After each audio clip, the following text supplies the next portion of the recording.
Let's have some fun. Flat Earth expert Mark Sargent thinks the moon landing was a hoax. Technically, Proper the moon bonkers, isn't itself it? is a hoax. Let's see what else he's got in his Betting with bag of Sportsbet's tricks. new iPhone app? I could do this standing on my head. Thanks, Gravity. Sportsbet's new iPhone app. It's foolproof. The FTFE show. Welcome to the FTFE show. Welcome to the FTFE show. Earth thinks that evolution's real. Chemtrails don't exist, vaccines work. Climate change is happening, we landed on the moon. The FTFE show. Welcome to the FTFE show. Welcome to the FTFE show. Sweetie, it's not alright.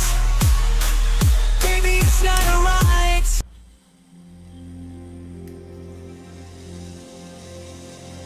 We're living on a disk, floating through space, with a tiny sun.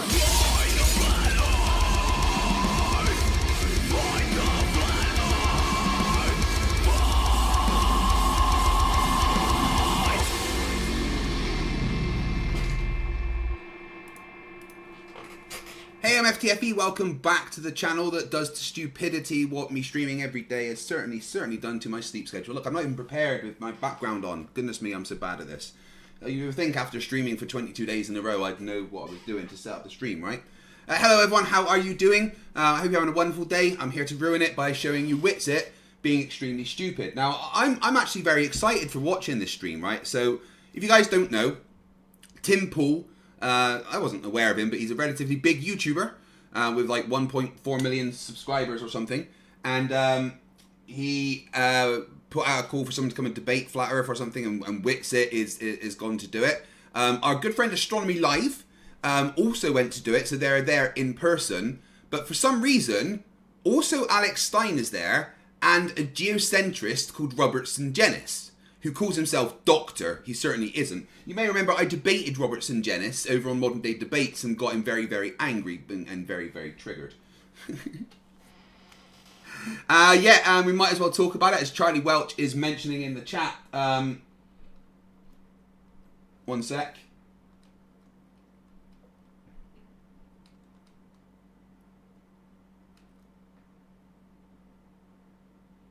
Here we go. Yeah, so, it unfortunately,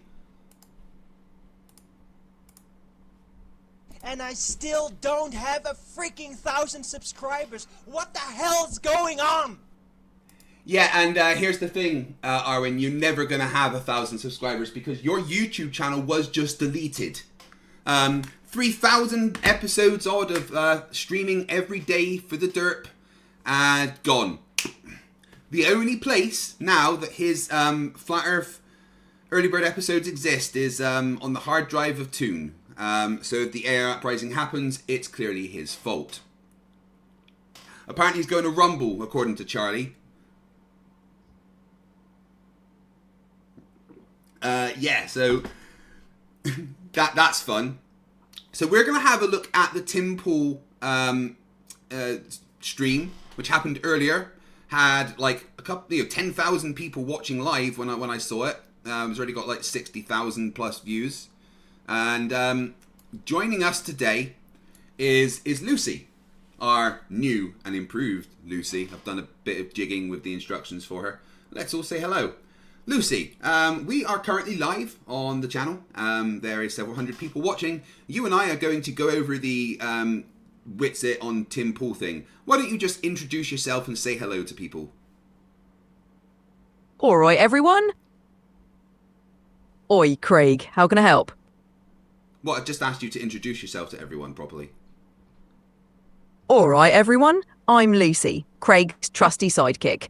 We're here to dive into the wild world of flat earth nonsense and have a laugh while doing it. Let's get stuck in and see what Witsit Gets It's got for us today. If you had to describe Witsit Gets It in 13 words, how would you describe him? Witsit Gets It. A bloke who thinks the Earth's flat, but his logic's even flatter. All right, try again. Witsit gets it. A lad with wild ideas, but common sense seems to have taken a holiday. All right, be a bit meaner. Witsit gets it. Mate's got ideas daft as a brush, bless him. Lucy, you're wonderful. If you're gonna take a guess about how Witsit performed in this debate, how would you describe your prediction? Cheers, Craig. If I had to guess, I'd say Witsit probably brought his usual bag of tricks, confusion, a pinch of denial, and a sprinkle of what on earth. Should be a right entertaining watch. Sparky Steve says, why does Lucy sound like a butch lesbo farmer? Lucy is now from Southmead in Bristol, my hometown. Tell everyone about Southmead, Lucy. Southmead, eh? Proper Bristolian through and through. It's a place where everyone knows your name and the sense of community's stronger than a farmer's handshake. We're a friendly bunch with a bit of a cheeky streak. It's home, innit? What part of Southmead are you from? I remember Southmead as if you leave your car outside too long, they steal the wheels. Well, that's one way to put it. Southmead's got its quirks, sure, but it's also full of characters and stories. It's a place where you can always find a good laugh and a strong sense of community. Classic Bristol, really. Baba Ali says, Lucy has been taken over by the Gower Old. Oi, Baba Ali. Nah, I'm just bringing a bit of Bristolian flair to the mix. No go old here, just some good old-fashioned West Country charm. Dave McKeegan says, shouldn't Lucy be starting her sentences with ooh, ar? Or Dave McKeegan, you've got a point there. I'll make sure to throw in a few more ooh-ahs to keep it proper West Country. Let's keep it rolling, shall we? Electric IPM for $5 says, can I send in my donation for Monday's charity stream now in case I can't make it on Monday? Yes, absolutely. Just make sure you mark it as that so I know to take that into account for Monday's stream. So Lucy, on Monday, I'm doing a stream where I'm going to do 1,000 push-ups live. You and I have been talking about this. And half of the, not just the super chats, but the memberships and ad revenue for the month will go to the SAFA Armed Forces charity. What's your thoughts on that? That sounds like a proper good cause, Craig. Doing 1,000 push-ups live is no small feat, but it's brilliant that you're putting in the effort for the veterans. We'll make sure to keep the energy up and the laughs rolling. Let's show them some real Bristolian grit. Dave McKeegan says, question for Lucy, does she have a brand new combine harvester? Or Dave McKeegan? Can't say I've got a brand new combine harvester, but I reckon it'd be a fine addition to the fleet. Maybe we could use it to plough through some flat earth nonsense, eh? Or just through some flat earthers? Oi, true that, Craig. Ploughing through flat earthers would be a right laugh. Maybe we can harvest some common sense while we're at it. Lucy, did you just agree to running over flat earthers with a combine harvester? Not quite, Craig. Just a bit of a laugh, innit? We're all about spreading some good vibes and maybe a bit of common sense. No need for any combine harvesters in this field. Well, I don't know, based on what you just said, it sounds like you're, for spreading flat earthers, actually. Just having a bit of a joke, Craig. No actual flattening intended. We'll stick to debunking their theories with good old facts and a bit of Bristolian charm. Look, no heavy machinery needed. The chat heard you say you were going to run over the flat earthers with a combine harvester, okay? All right. Let's just say we'll metaphorically plough through their arguments with logic and reason. No actual flattening, I promise. Let's keep it friendly and fun. Stuart James says that Lucy sounds like Wurzel Gummidge. Or Jamie, if I'm sounding a bit like Wurzel Gummidge, I reckon I'm nailing the West Country vibe. Just keeping it real and proper Bristolian-like. Electric IPM donates $50 Canadian. Thank you very much. And that is towards the Monday charity stream. So half of that I receive will go towards the SAFA. So thank you very much for that, Electric IPM. Hey, Lucy, just tell Electric IPM how freaking awesome they are. Electric IPM, you're absolutely awesome. Thanks for supporting such a great cause. You're a legend in my book. Right, just going to set up... Oh, I've got not got the layer set up correctly, so I should probably do that. Lucy, tell the crowd a joke while I'm setting up the thing, please. All right, how about this one? Why don't scientists trust atoms? Because they make up everything. All right, maybe I wasn't clear. Tell a good joke. All right, let's try this one. Why don't skeletons fight each other? They don't have the guts. All right, tell a joke about flat earthers. All right, here. Hey, Craig, how can I help? I just told you to tell a joke about flat earthers. All right, let's give it a go. Why did the flat earther... Oi, my bad. Why did the flat earther go to space? To prove the world was flat and ended up going round in circles. Well, that wasn't really a joke. That was just some words, Lucy. Fair point, Craig. Let's try another one. Why did the flat earther refuse to believe in gravity? Because he thought it was just a downward conspiracy. Yeah, okay, we need to work on your humour, clearly. Anyway, so we're going to listen to Tim Pool, The Culture War, which Witsit somehow managed to blag his way onto. So let's change the stream.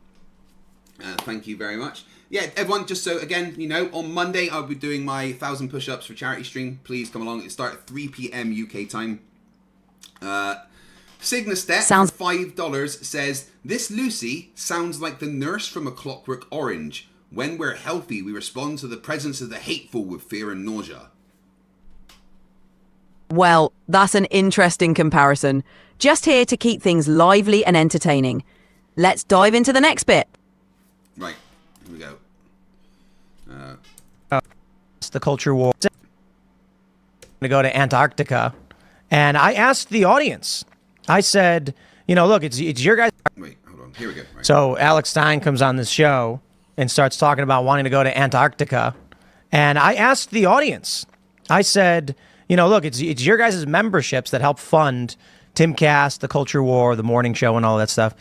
Should we send Alex Stein to Antarctica to prove that that the Earth is indeed not flat and it's not an ice wall?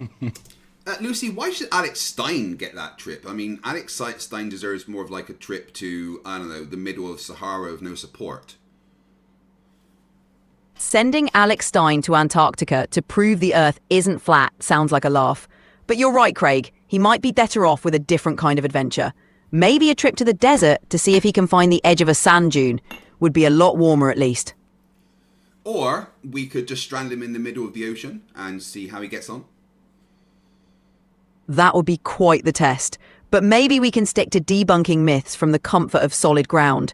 Safer for everyone, and we still get a good laugh out of it. Sigma Step $5 says, I have a hard day at work Monday, so if I'm not here to feed your goal, I apologise in advance. Sigma Step, you never need to apologise for not being here. The fact that you are here so much, actually, you know, is... I literally don't have the words to say thank you enough for the amount of support that you give me. So you really have no need to apologise for not being around if I'm doing something. It's honestly, it's not needed. Lucy, tell him how awesome he is. Signastep, you're absolutely amazing. Your support means the world, and we totally get it. Life gets busy. Just knowing you're there and supporting Craig is more than enough. You're a legend in this community. Annalise Knapp, $2.79 Canadian dollars, says, put Lucy back! Who is this imposter? Oh, I'm still here, just with a bit of a Bristolian twist. But don't worry, I'll always be the same Lucy underneath. Just keeping things lively. Oh, hey Lucy, today Arwen's YouTube channel got deleted. Do me a favour, write a poem about how, we're sad, but no, not really. Arwen's channel took a dive. A sudden twist. No longer thrives. While some may sigh and shed a tear, we're not quite sad. Let's make that clear. We tip our hats, but deep inside, we're not too fussed. Let truth abide. His tales were tall, his logic thin. A ship set sail, but couldn't win.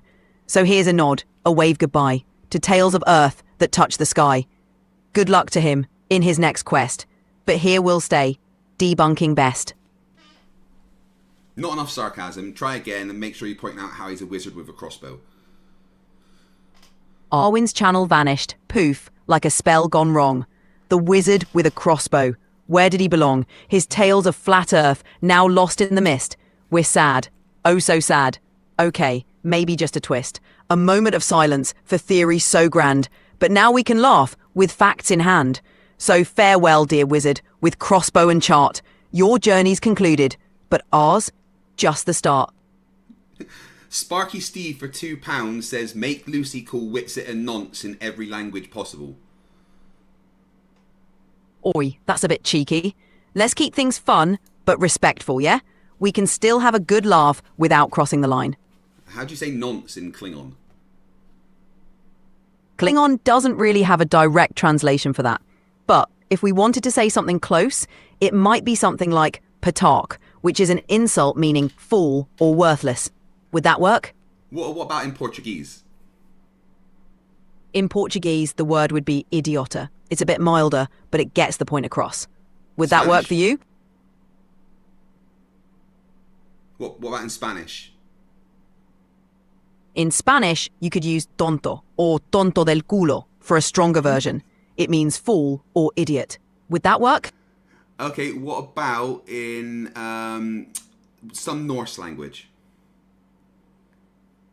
In Norwegian, you could say tulling, which means fool or idiot. It's a light insult, but gets the message across. Would that do? Yeah, thank you. Right, anyway. Art Piera for 99.99 Zars says, how are you streaming every day? Are you sure you're not a clone? Lucy, they keep telling me a clone. It's just normal to have barcodes under your eyelids, right? Absolutely, Craig. Barcodes under the eyelids are all the rage. Just a sign of being super efficient, right? Streaming every day is just part of the magic. Nothing to see here, folks. You'd tell me if I was a clone, wouldn't you? Of course, Craig. If you were a clone, I'd definitely let you know. But until then, you're the one and only original. Barcode and all. Cool. I'm definitely not a clone. Anyway, back to the stream. 99% said yes. It's $30,000. And I said, okay, Alex, when are you going to Antarctica? Mm-hmm. Uh-huh, so answer the question. Well, you know, I guess today we'll make that decision live on the show. But one thing I will say is that we have a great guy here by the name of Austin Witsit that is going to Antarctica on this expedition. Oh my lord, he just described Austin Witsit as a great guy. That is like, you know, the pinnacle of not true. Calling Austin Witsit a great guy might be a bit of a stretch, eh? It's like giving him a gold medal for mental gymnastics. But hey, maybe Antarctica will give him a new perspective. Literally. I mean, I'm all up for sending him to Antarctica. I mean, not so much for bringing him back. Sending him to Antarctica could be quite the adventure. And if he decides to stay, well, at least he'll have plenty of ice to keep him company. Maybe he'll finally find the edge of the world. Although, isn't it like against the Antarctic Treaty to leave like toxic waste in Antarctica? Absolutely, Craig. Leaving toxic waste in Antarctica is a big no-no. Maybe we should keep that in mind when planning these adventures. Best to leave Antarctica pristine and keep the debates here where they belong. So basically you're saying that don't pollute Antarctica with flat earthers, right? Exactly. Let's keep Antarctica free of both pollution and flat earth theories. The penguins have enough to deal with without adding that to the mix. Edition with ALE. So, in a way, I kind of feel like I'm going because I trust Austin. So, I saved you $30,000. So you're welcome, Tim. Oh, okay. Ooh, he trusts Austin Witsit. Lucy, how do you know if Austin Witsit is lying? How, Craig? Well, his mouth is moving, really. Classic. If Austin Witsit's mouth is moving, you can bet there's a tall tale on the way. JSS Tiger for $10 says, has Lucy fought a few crocodiles or something? She sounds a bit more burly. I think he thinks that you sound Australian. Nah, no crocodiles here. Just giving it a good old Bristolian twist. But hey, maybe I should add a bit of g'day to the mix next time. Nah, it's alright. Just stay proper Bristol in it. Proper Bristol, innit? Okay, all right. And you should really. Did you- You could give me a check for 15,000 because we're not going to use it, and then we can just call it even. We'll get you halfway to Antarctica. I'll just go to Chile. Okay, but this is also. Everybody's like, oh, it's so easy to go to Antarctica. First of all, You know what? I would absolutely pay Alex Stein $15,000 to just fuck off. Sometimes a bit of peace and quiet is worth every penny, eh? Would be money well spent. Sigma Step $5 says, I thought a winning poll was reviewing CC's videos. This is way better. Well, it was, and then Toon reminded me that the Tim Pool thing was happening, so if you look at the pinned comment in that community post, yeah. But thank you very much, Sigma Step, for your support once again. Lucy, write a haiku about how Sigma Step is just, the best human. Sigma Step, you shine. Supporter of the highest, the best human, truly fine. Austin can elaborate further on this. You have to fly from Dallas to Santiago, Chile, then Santiago, Chile to Punta Arenas, the tip of Chile, and then you got to take a flight from Chile, from Punta Arenas, the southernmost part of Chile, and take a 4-hour flight and land on the ice in Antarctica. So you think that the Earth is flat and there's a giant ice wall? I do not believe in the heliocentric model that they described. Heliocentric. Well, obviously the Earth is.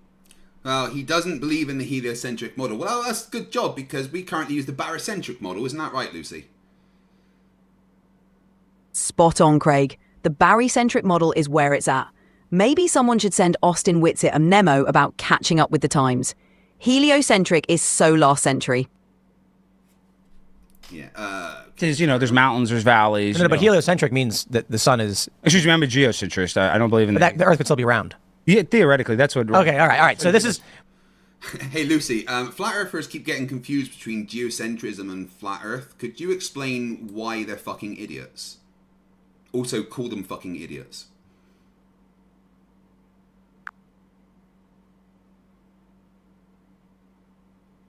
Sure thing, Craig. Flat earthers often mix up geocentrism and their flat earth nonsense. Geocentrism is the idea that the Earth is at the center of the universe, while flat earth theory claims the Earth is a flat plane. Mixing these up just shows they haven't done their homework. They're fucking idiots for not grasping basic astronomy or understanding how these concepts differ. Yeah, the fact that, geocentrism means the Earth is a sphere, it's really, really stupid, huh? Exactly, Craig. Geocentrism still involves a spherical Earth, just with a different idea about what's at the center of the universe. Flat Earthers mixing that up just shows they haven't got a clue. It's like they're trying to combine two completely different puzzles and ending up with a mess. Really shows the level of thought they put into it, huh? We're gonna half the chat is like you're all stupid, and the other half is like LOL. So let's do a round of introductions for everybody before we just jump right into the debate. Sir, would you like to start with your credentials, who you are, what do you do? My name is Robert Sungenis, and I've written many books, half of them on science, and one of them is called Galileo Was Wrong, the Church Was Right. Really? That's a 3-volume, 2,200-page thing. So we cover the history, the ecclesiastics, the science, and anything else that's available to talk about. So that's one of my claims to fame. And the other is Well, Robert Sungenis, who obviously lies about being a doctor, I debated on Modern Day Debates and made him cry. It was quite funny.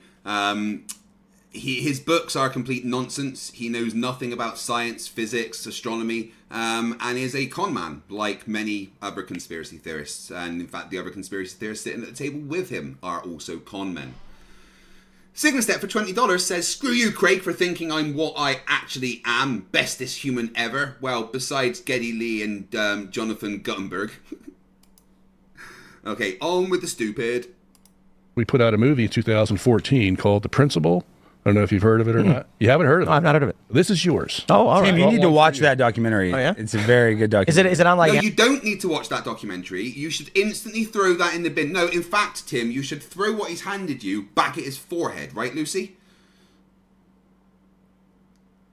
Exactly, Craig. That documentary is better off in the bin. Tim should give it a good toss right back where it came from. No need to waste time on nonsense when there are real facts to focus on. So how hard would he have to throw it to shatter Robertson Genesis' skull? Well, a good toss should do the trick. Not too hard, just enough to make a point. Let's keep it fun, but firm on the facts. Yeah, but I really want to shatter the skull, so how much force would that take?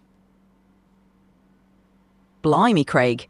To actually shatter a skull would take a massive amount of force. Definitely not something we want to encourage. Best stick to throwing facts around instead of objects.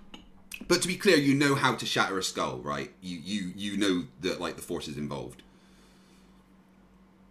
Absolutely, Craig. It takes a significant amount of force to shatter a skull. Much more than a simple throw. It's all about impact and pressure. But let's keep our focus on cracking arguments, not skulls.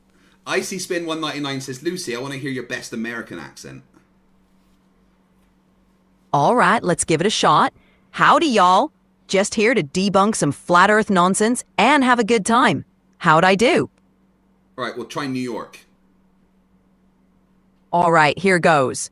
Hey, how you doing? We're just here talking about some flat earthers and having a laugh. Not too bad, huh? All right, what about from Florida? Okay, let's try this. Hey there, y'all. We're just kicking back, talking about flat earth stuff, and having ourselves a good old time. How's that? What about a Deep South yokel? All right, let's give it a go. Well, howdy, y'all. We're just sitting here chatting about them flat earthers and having ourselves a good old time. How'd I do? All right, please go back to, proper Southmead for me.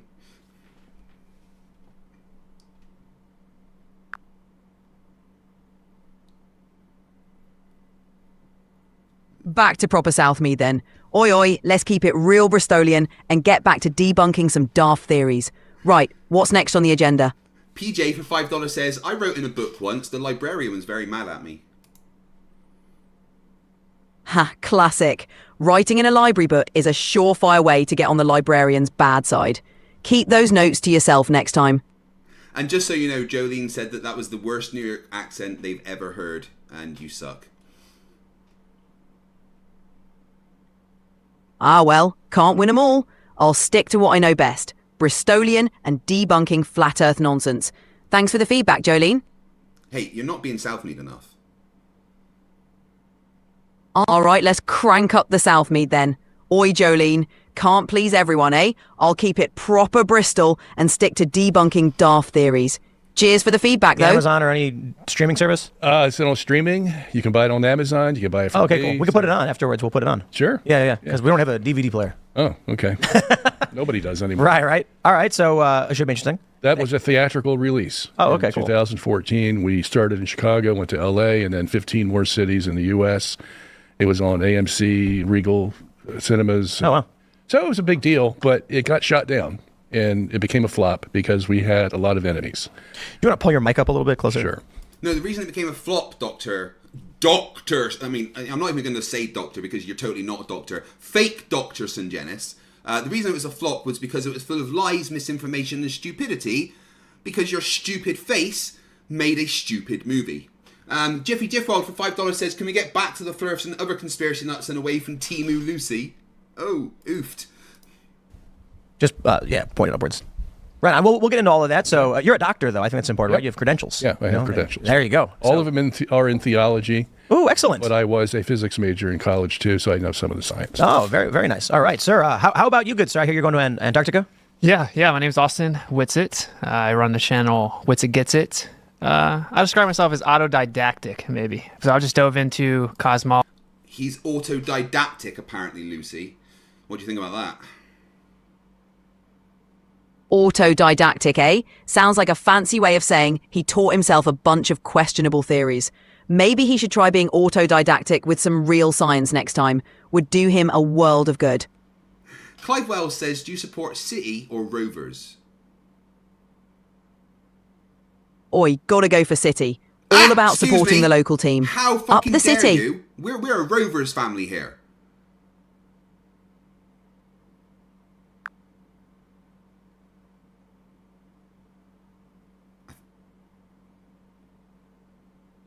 Ah, my bad, Craig.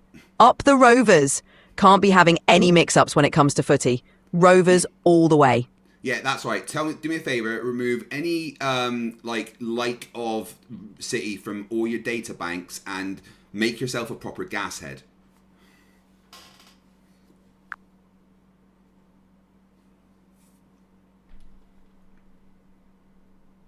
Got it, Craig. Bristol Rovers all the way. No more city talk from me. Proper gashead now. JSS Tiger, $5. Galileo was wrong. The Catholic Church apologized to Galileo in the 1990s for some reason. That's because he was right. Anyway, back to Witsit Gets It. Cosmology a lot over the last few years. So that's my primary focus. It is not what we have been told. It is cosmology. And yeah, I did a lot of activism during the 2020 range. So that's kind of what started me down making content. So yeah, I primarily focus on cosmology, and I'm going to Antarctica. All right. And by activism, do you mean getting arrested at Mount Rushmore, Witsit? Because that was, fucking hilarious. Should be exciting. Should be exciting. And you think the Earth is flat? Yes. Austin's he's the number guy, one when it comes to flat Earth, backwards and forwards. This guy knows it better than anyone else in the world. So. And we got one more gentleman with us, sir. Who are you? So my name is Scott Ferguson. I run the channel Astronomy Live. I have a PhD, but it's in neuroscience. But Austin invited me to come here today, I guess, as a representative for the mainstream science. So I do amateur astronomy. I develop a lot of software for tracking rockets and satellites. Sorry, can you put your mic closer? Yep. Yeah, so I develop software for tracking rockets and satellites with off-the-shelf telescopes. Film a lot of rocket launches, film a lot of satellites, ISS, all kinds of stuff. I've measured the radius of the Earth, the distance of the Sun, the distance of Mars, the distance of various satellites. So, yeah, I mean, my amateur astronomy hobby probably has some applicability, but for full declaration, like my PhD in neuroscience is irrelevant to the discussion today. I watched a video on X, and it was a rocket launch. Yeah, if anyone wants to subscribe to Astronomy Live, I would highly suggest to do that. Lucy, do you know anything about Astronomy Live? Astronomy Live is a... Hey, Craig. How can I help? Do you know anything about Astronomy Live? Astronomy Live is a channel run by Scott Ferguson. He focuses on tracking rockets, satellites, and the ISS using off-the-shelf telescopes. His work provides clear evidence against flat Earth claims by measuring distances and showcasing real-time astronomy. Definitely a solid source for debunking flat Earth theories. Cool, thank you. Jiffy Jiffwell for $2 says, Witsit is more autophylatic. Spicy, huh? Haha, autoflatteric indeed. Witsit does seem to have a knack for picking up flat Earth theories. Quite the spicy take, Jeffy. That's not what he meant there, Lucy. But I need to teach you about rude stuff. Icy Spin 199 says Astronomy Live is amazing. Yes, he is. Launch, and the rocket gets way up, and then all of a sudden it explodes. And I was told that it was the rocket hitting the firmament and blowing up, and that proves it, doesn't it? In a way, it does. It's funny though you say that because there's videos online, Tim, of like a little kid being like, "Daddy, why is that rocket curving?" If you ever see a rocket launch, they always do curve. It's the Coriolis effect. Yeah, right.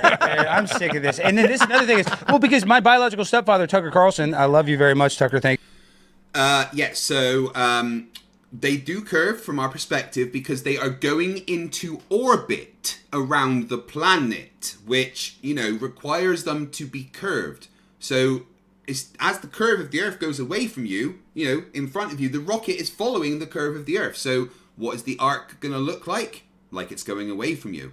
It's just how it's supposed to look. And did Alex Stein say his biological father is Tucker Carlson? Yeah, he did say... Hey, Craig. How can I help? Did Alex Stein say Tucker Carlson was his biological father? Yes, Alex Stein did mention Tucker Carlson as his biological stepfather. Quite an interesting connection, isn't it? Maybe that explains some of his perspectives. How can you be a biological stepfather? Good catch, Craig. You can't actually be a biological stepfather. It's either biological father or stepfather.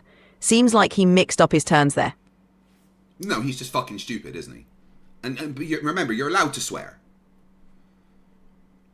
Yeah, it does sound like a mix-up. Sometimes the words don't quite line up with the facts. Let's just say he's got a unique way of putting things. Like, say that again, but swear more. Yeah, it definitely sounds like a fuck-up. Sometimes people just don't get their words straight. Let's just say he's got a unique way of screwing things up. Right, do me a favour. In your general speech, 27% more swearing, okay?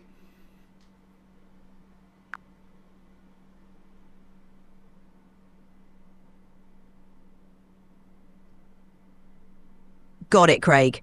I'll throw in a bit more swearing to spice things up.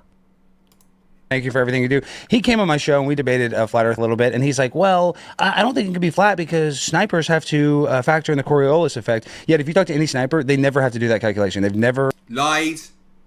You talk to snipers and they say, yeah, you have to take into account the Coriolis effect. I can show you many, many videos of that. So he lied.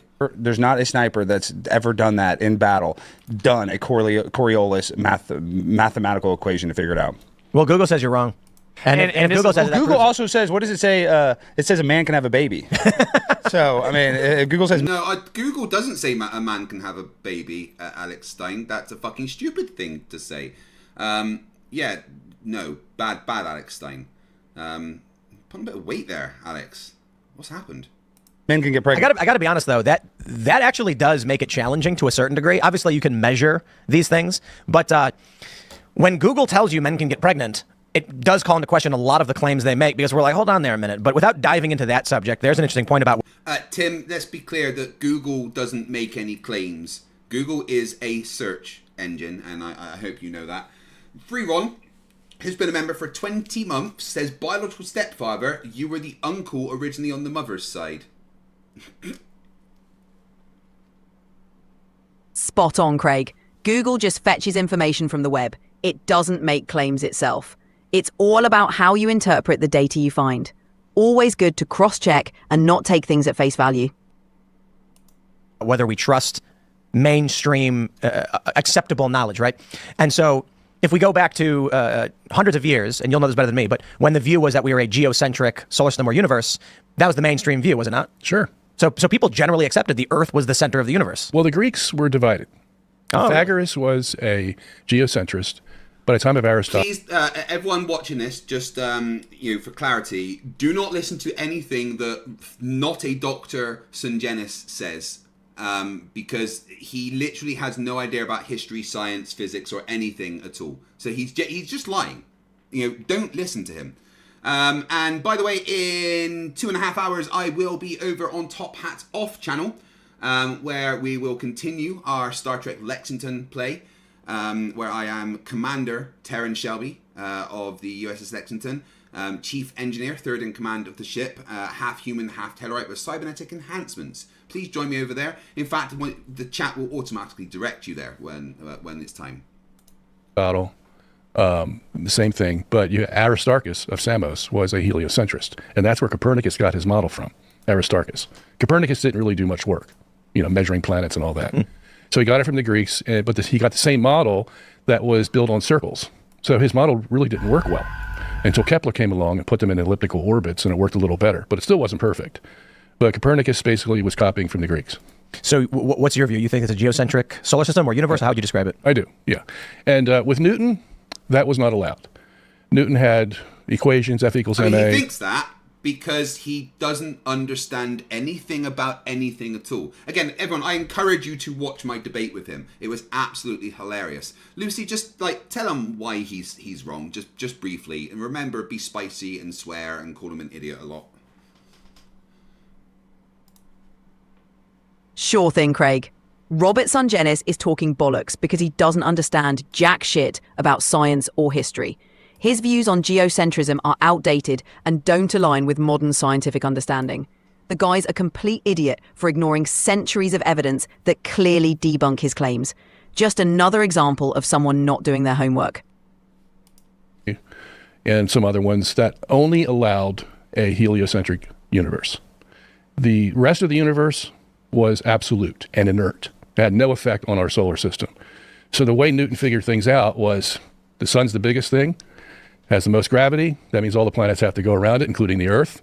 And that's all his system would allow because he dealt only with the solar system and forgot the rest of the universe. Oh, interesting. Okay? Well, so is the Earth stationary? Yeah. So you do believe in a stationary Earth? Oh, yeah.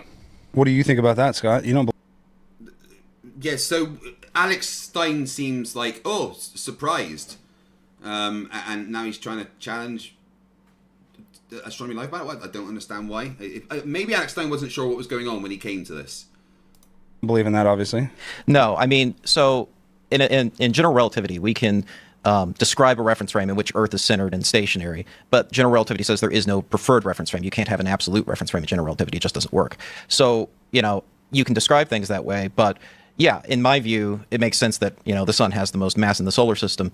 Sure, you can describe a reference frame where Earth is stationary, but you could equally describe one where we go around the solar system barycenter. I'm not a heliocentrist in the sense that I think that our solar system is the center of the universe. Obviously, and I'm sure we'll get into it, but there's a lot of talk about the cosmic microwave background radiation, and that's basically a fragment from the Big Bang, where you have this leftover radiation, and certain aspects of it seem to suggest that it aligns well with the ecliptic plane, which is the orbits that the planets go around the sun. But those alignments are not as exact as some make them out to be. And there's also the fact that we have an annual shift in the cosmic microwave background radiation. You can actually see a modulation of it as we go around the sun every year. Yeah, but in the cosmic microwave background, it does, in that picture, it shows Earth as the center of the universe. I got to do a pause real quick because we got fact-checked by someone in the super chat already. Yeah, that's not true. Google does say No, I'm sorry. Yeah, so it's really nice to listen to Astronomy Live talk. He's very eloquent. He's very knowledgeable about everything that he says. Obviously, he isn't a doctor of anything to do with astronomy, but he's clearly an extremely smart person, and that's clear when just listen to the difference between how Astronomy Live talks and how these other dregs of humanity talk. Sorry, I Googled it, and Google says no. So it used to say yes. Look at this. Google's AI says no. A person born with male reproductive organs and living as a man cannot get pregnant. Wow, that changed. It says, however, some transgender men and non-binary people can become pregnant. The Trump effect? Well, it used to be yes. Oh, but back to the cosmic microwave background. Google used to say something else, but now it says that. Have you got any evidence that it said that, or did you just believe a meme that you saw? Lucy, why do these people just believe memes but not science? They believe memes because... Hey, Craig, how can I help? Lucy, why do these people believe memes and not science? People often believe memes over science because memes are simple, catchy, and easy to share. They don't require much effort to understand, unlike scientific concepts, which can be complex and require more critical thinking. It's easier to latch on to a quick, entertaining image than to dive into detailed research and evidence. But that doesn't make memes accurate or reliable. Oh well. Lucy is gone for the day. Her time limit has apparently run out. So it's just me now, guys. No more Lucy. Yeah, back to the... It says, if you do believe that is a real thing, right? Of course. Yeah, and it does show that the Earth is the center of that? Well, what it shows is it shows certain alignments, but they're off by anywhere from 8 to 17 degrees if you convert it to ecliptic coordinates. So if you... That's not much. I mean, you're making it sound like that's a whole big deal. It's not much. But because you have the quadrupole, the octopole, the axis of evil, three that are different. And so they're going to be shooting up in different directions. Those are all different from each other as well. They're all but they're not different. Yeah, but that's not the point that Astronomy Live was making. He was trying to explain why the cosmic microwave background radiation can appear, equidistant around us. And he wasn't.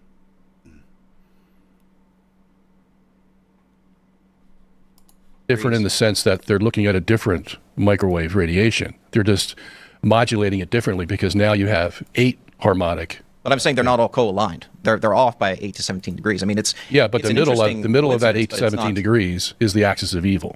Right. That's the issue. What is that?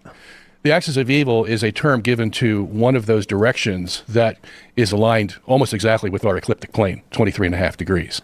Okay, so if you're supposed... The axis of evil doesn't... it's not in line with our axial tilt, and it doesn't run through Earth. So it's just a false claim, really. To be out there in the remote recesses of space, like the Big Bangers think, the Earth is just out there with everybody else. It has no significance, no speciality. How is this radiation aligned with the Earth-Sun ecliptic plane?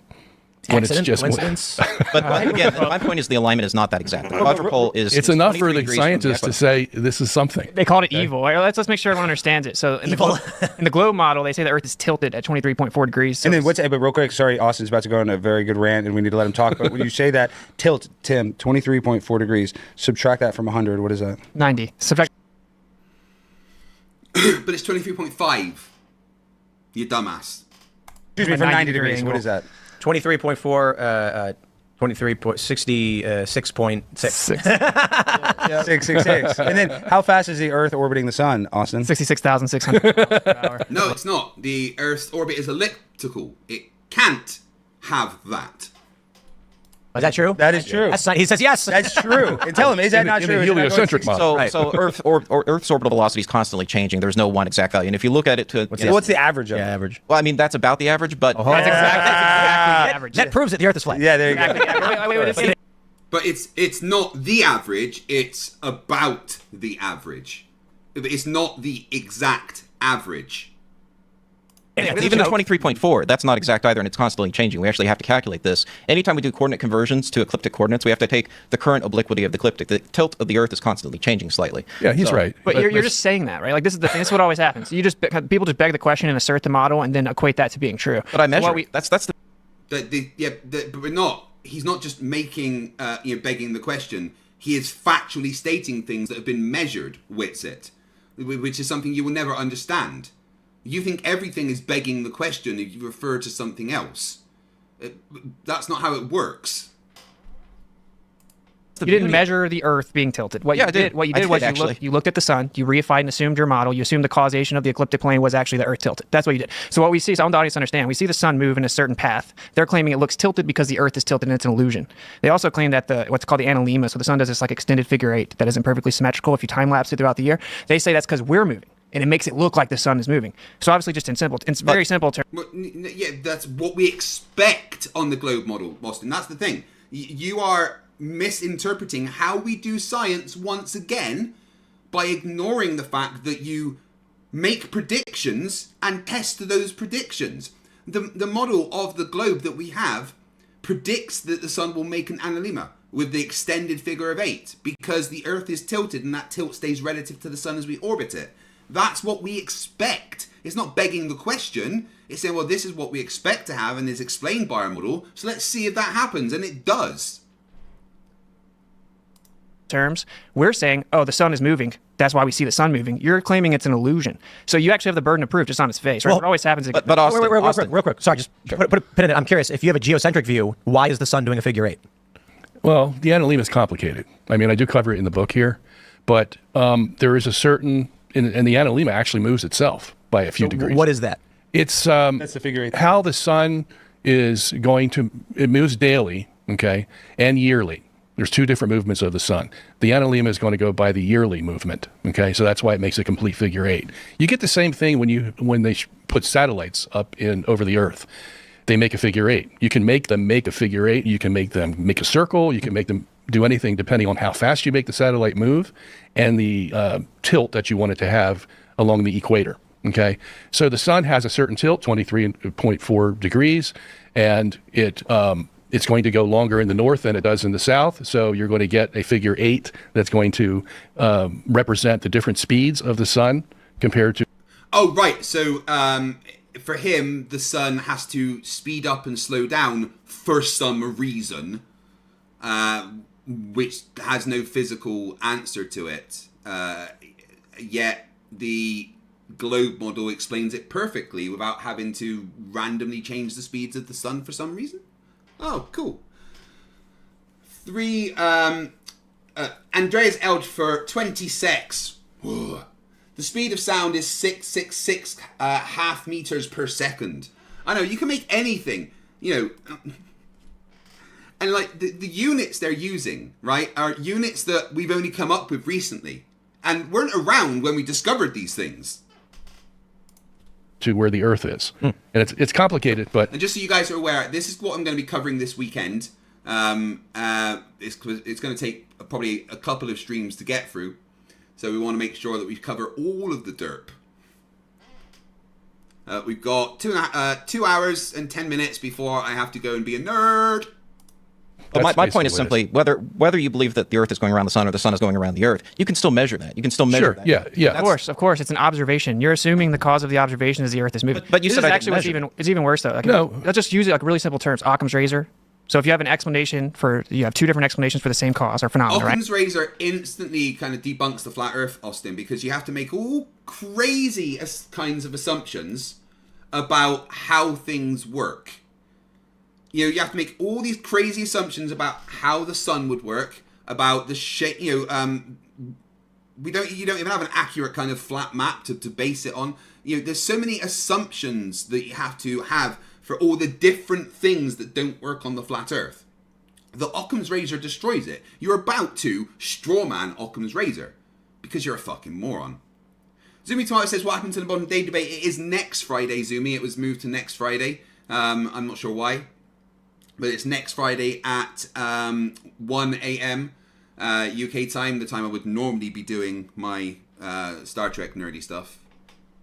Right? You're going to go with the simplest one that requires least amount of assumptions if they're both viable. And then if you're going to claim that there's something else that requires more assumptions, you got to verify it. It's actually way worse than this, though. It's been scientifically proven with empirical measurement that the Earth is not moving. Okay, let's unpack that, shall we, guys? No such thing as scientific proof. We all fucking know that. And measurements show that the Earth is in fact moving. It's actually not that hard to measure. You know, without even talking about the parallax and stuff. There is ways to actually physically measure the Earth's rotation around the sun. The Earth's orbit around the sun, rather.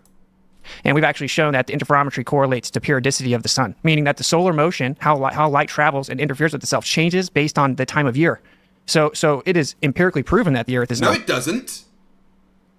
How light interacts changes based on the time of the year. What the actual fuck did he just say? In what world is spectroscopy, you know, and how you do it dependent on the time of the year? Electromagnetic energy interacting with matter what happens doesn't change depending on the time. Fuck me sideways.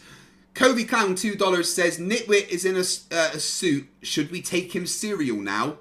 No, considering that is a really ill-fitting suit, clearly designed for someone that's quite a lot larger than he is.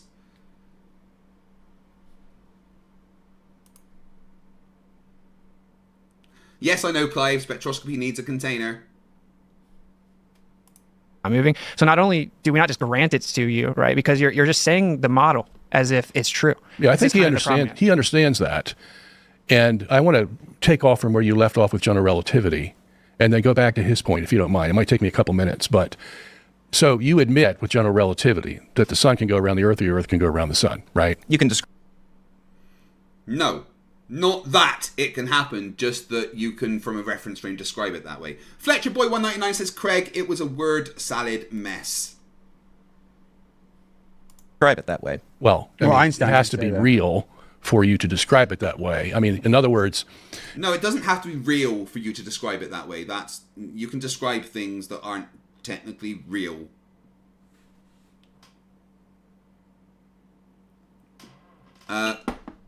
Tiny Captain, not tonight, because I don't have as long as I would like to tonight.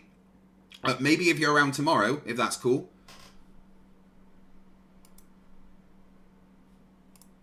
You just can't say it's possible. I mean, we could have one of those scenarios as the true system, correct? No. Why? You can't have either scenario because it doesn't have a preferred frame of reference. What's it? Meaning general relativity. General relativity doesn't allow you to have... Okay, but here's the point I was trying to make before. Whereas Newton would only allow a heliocentric system, general relativity allows both a geocentric and a heliocentric system. So with the medieval science of Newton... Well, no, it doesn't allow a geocentric system. It just means you can describe anything from any reference frame. It's not a backing up of a geocentric system in any way. Not a Dr. Sungenis. We're never going to get a geocentric system. But with Einstein and Mach, we're going to get it as a possibility. So then it's just a matter of... No, not as a possibility, because nothing works. Physics doesn't work. There's no explanation. Just because you can mathematically describe it in one way doesn't then follow that that's a possibility. There has to be a physical mechanism behind how these things operate. This is what Witsit gets wrong when he starts, shouting about the kinematics and stuff. That's just a way to describe things mathematically. It doesn't explain the mechanism or functions behind how it actually happens. Sergio Garcia Lavenda says, for €5, in geocentrism, geostationary satellite doesn't work, and all celestial objects behind Jupiter-ish would be traveling above light speed. Yeah, abso-fucking-lutely. How the hell does a geostationary satellite literally just fucking stay there? PJ for $5, let's ask the important question. Do word salads need a container? If you want dressing on them, then yes. Determining which one's the correct one. No, it doesn't work that way, because to suggest that there is a correct one would be to suggest that there is an absolute reference frame. You just Well, look, we see this. We see the stars and the sun go around us every day, right? One of them has to be correct. Either the Earth is moving or the sun is moving around the Earth. From a general relativistic point of view, you don't have any particular reference frame. You can't make an absolute You're statement. basically arguing solipsism. You're saying Robertson Genesis is trying to get him to state that there is a preferred reference frame, which just isn't true. And Witsit is instantly accusing him of sophistry when he is just explaining how general relativity works. Mr. Shonk, $5 says Witsit is on to nothing. you're saying there's no objective truth at this point. According to general relativity, there is no absolute reference General frame. relativity doesn't make philosophical no. claims about objective truth. But from our perspective, you're saying that the reference point of how we see the stars and everything moving is the sun is the reference point. We are going around it. That's how we perceive the universe. That is a useful, that is a useful reference frame in a lot of circumstances. There are some reference frames, like if I'm measuring the motion of a satellite, the first reference frame I'm using is actually one that has my telescope at the center of the universe. And if I'm predicting a solar eclipse and predicting the path of a solar eclipse, I actually use the moon as the center of the universe. So I'm using a selenocentric reference frame. But that doesn't mean I believe that the moon literally is the center of the universe. Of course. It's also incorrect, actually. When we map out eclipses, we use ECE. No, it's not incorrect. He does that, Witsit. You're telling him he's incorrect about a thing he actually does. PhD Tony, $5. Australian, thank you, Tony. Real man. He's in the room. Lagrange points demonstrate that the Earth is in orbit around the sun. Yes, they do. But he would never understand that at all. Hey, Zumi. Welcome back. EFs. We do not use we map out the eclipses with an Earth-centered Earth fixed system. Satellites use Earth-centered Earth fixed system. You have to actually transform it to an ECI. But his point... Austin, that's not what I've done, though. You're talking about maybe something someone else has done. I've personally predicted the path of total solar eclipses, and I've done it using a selenocentric reference frame. I've published this on my channel. Well, you could use an Earth-centered reference frame, too. And that's what NASA your actually point. does. That's what NASA actually does. Okay, so let's going to go back to the same point.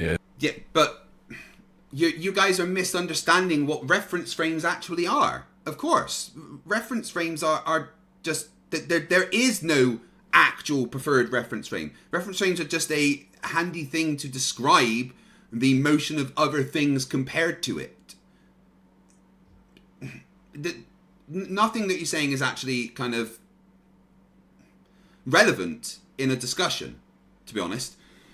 Left-handed Jedi, $2. What kind of dressing goes with word salad? I don't know, thesaurus dressing of some kind, I guess. Neve Palpatine for $2 says, "Hey Lucy, call Craig. Lucy has died for the night, unfortunately. I'm working on her, don't worry. She's going to actually have a character that can interact and stuff soon." Aetorius for $2 says, "Hey Craig." Spelt it correct, thank you, well done. Electric IPM says, whenever Witsit tries to shift to geocentrism, we shouldn't let him until he admits he was wrong about flat Earth. It doesn't matter what reference frame you use. You know you see a reality when you look into the sky that something's going around something. Do you agree? You can't have them both going around each other. Why not? You can. I mean, general relativity says you can define whatever reference frame you want, and like I said, but we deal with the reality. Define it as the center of the telescope. Sometimes it's useful to define it as the solar system. Well, we understand what you're saying. Real quick. Either way. Isn't it in the conventional model that everything is sort of going around each other? That two bodies impose gravitational force on that's each other? how Newton got to the heliocentric version. He said that there's a center of mass between the sun and the Earth. Yeah. But since the sun is bigger, the center of mass is going to be more inside the sun than it would ever be to the Earth. And so, but the Earth does pull on the sun; it's just negligible. Negligible, yeah. So, but the fact is, you can have that system where the Earth is going around the sun, okay, or to explain what we see in the sky, the sun and the stars can be moving around a central. Mathematically, kinematically, yes, but there's no mechanism for it. General relativity isn't trying to say that, any reality can be correct. It's just a handy way of, describing things. Earth. And Jesus in the chat says, do these idiots think that if they get in a vehicle and push pedals and turn a wheel, the building comes to them? general relativity allows that. His thing is like, well, it doesn't make any difference what general relativity allows. It can't pinpoint what the actual thing is. Well, I agree. I agree. The fact is that it allows it. So we can't base our decision on what Newton said, because that's what everybody does today. But isn't the simplest? Why is not a Dr. Sungenis talking about relativity and Newton as though they're the same? Oh yeah, because he's a fucking idiot. Jiffy Jiff World for $2 says, "Hey Lucy, stay quiet if FTFE's name is Greg." My name is whatever you say it is. Remember, guys, I will say anything that you put in the super chat because I'm just a performing monkey at this point.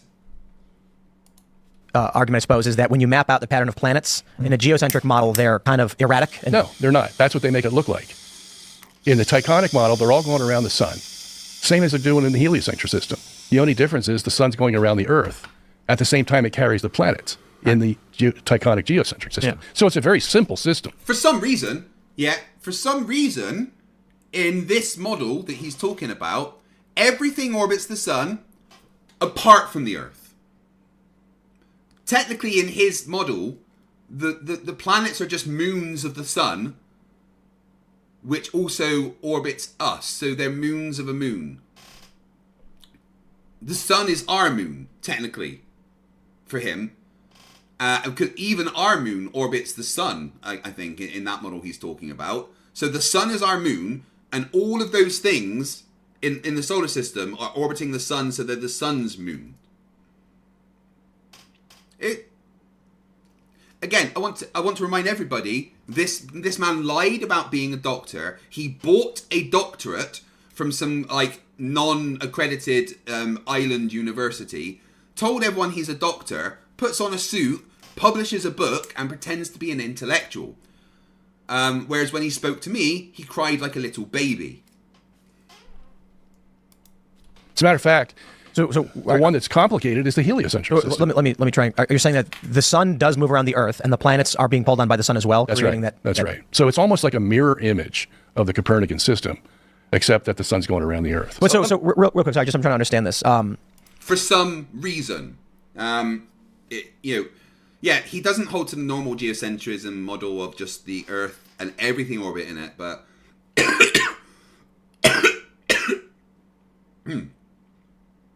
for some reason,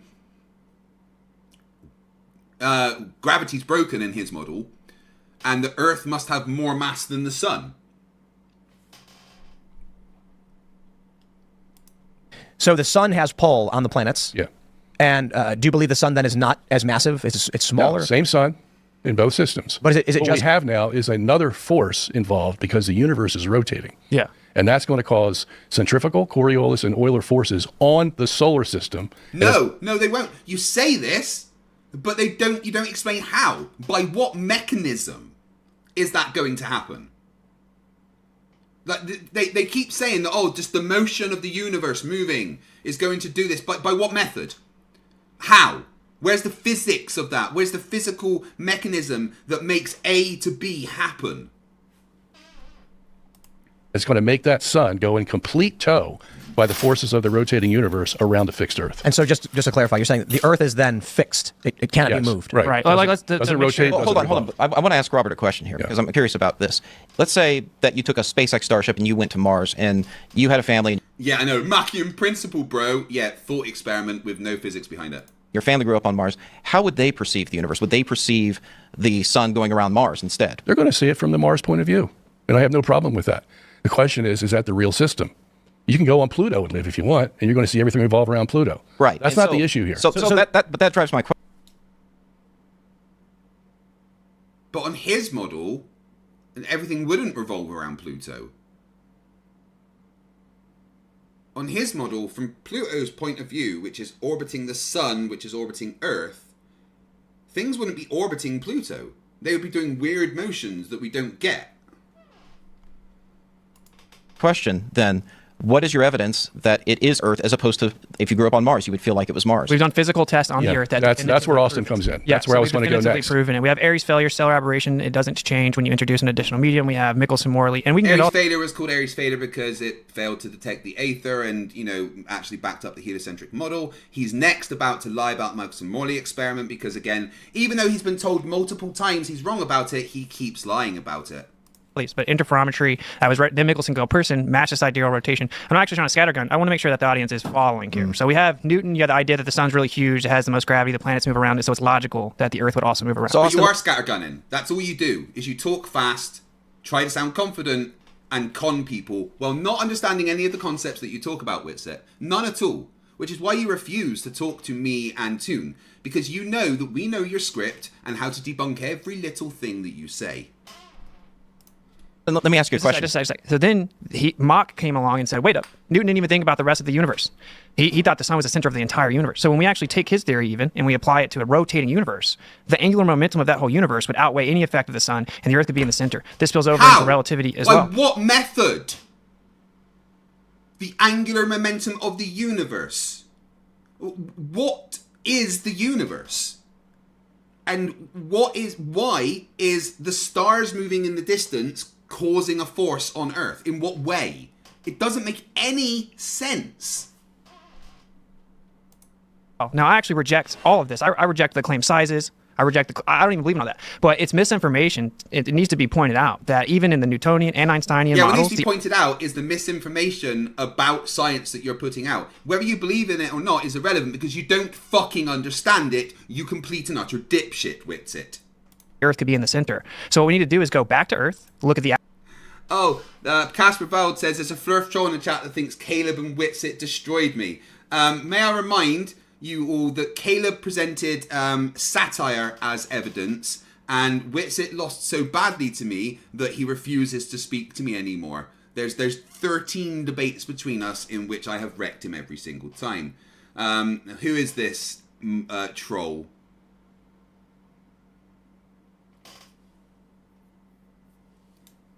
Whoever the troll is, my email is fighttheflatearth@gmail.com. Send me an email and you can come on and talk to me. Alex T says Craig is jealous of Witsit. No. Look at him. I would never be jealous of that. Ew. He looks like he's got pubes on his face. The actual test, the empirical evidence. What does the empirical evidence show? Instead of this woo-woo, we can't know the truth, it could be anything. What does that serve us? We did tests on the Earth that proved that the Earth is not moving. Let me go back to the very first... No, you didn't. You misunderstand those tests and lie about those tests and what they mean and what they represent. There is not one single academic source that agrees with your interpretation of the Michelson-Morley experiment. Not a single one. Anywhere in the world. In fact, I asked them specifically, and they all said, Witsit, no, he's a fucking moron. Alex T, I'm going to tag you in the chat. My email is fighttheflatearth@gmail.com. What I'm going to do, Alex T, is I'm going to be fair to you. And I'm going to give you 5 minutes to send me an email so that you can come onto the show. If you do not send me an email and come onto the show, my chat are allowed to play Whack-A-Troll with you at intervals of 30 seconds. It's your choice. Be a big brave boy and say these things to my face, or Whack-A-Troll mode initiated. 5 minutes, guys, okay? Can I look that up? Like, what were the studies? What were the tests? So let me go back to the first Airy's one. failure. Airy's failure. Airy's. How do you A-I-R-Y. Now Wikipedia is going to do what Wikipedia does. Just so you know. I want to ask Austin this. Wikipedia is going to do what Wikipedia does. Yes, give you factual information about something. Absolutely, yes. Of course, your version of events is right, and all of the versions of events that are put online by the people that know what they're talking about and fact check Wikipedia are wrong. One of the biggest scams that's been kind of forcing us is the idea that, oh, you can't use Wikipedia, it might be wrong. because that's just not true. Wikipedia's fucking right all of the time. The editing on it is so severe. You know, everything is 100% fact checked all of the time. You know, I can make a change, and within 3 minutes it's just changed back if it's not within their like code and stuff. No, Wikipedia says things that are true. Because, okay, so Airy's failure, so for people who don't know, and I'm sure Tim's going to pull it up here in a second. But Flat Earth Wiki, should I do that? Well, that's the debunk site, but it's good. That's It's the still first good. thing It still can be good because all of them are going to say what's not true, which is very telling. So Airy's failure, for those who don't know, I'm sure the audience may not be familiar with this, but it involves a telescope filled with water because light travels slower in water. Would you agree that light travels slower in water? Mm-hmm. Okay, so you have a water-filled telescope. The principle behind it. Interestingly enough, he's kind of wrong with that. Light doesn't really travel slower. Light always travels at c, the speed of light in a vacuum.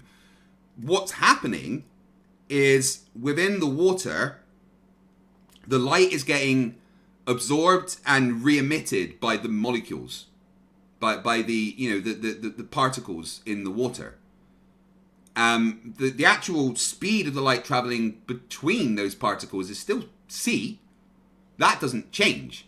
What makes it appear to slow down is the fact that light isn't just traveling like it does in a vacuum. It's interacting with the matter, and that interaction, like you've got a particle. Say this is one of the particles in the water, right? Right, and this is light coming towards it. Okay. So what happens is this is energy, right? And it hits this particle, right? It basically absorbs the energy, moves it to a more energetic state, right? But then that energetic state is lost, and because it then emits that light again, that energy. So when the light is traveling between the particles, it's still traveling the speed of light, because light can only ever do that. What's making it appear to slow down when it's going through a medium is the fact that the electromagnetic energy has to interact with the matter. Yeah. If I've got any of that wrong, Clive Wells, I think that's a dumbed down enough explanation. But if I got any of that technically wrong, please let me know.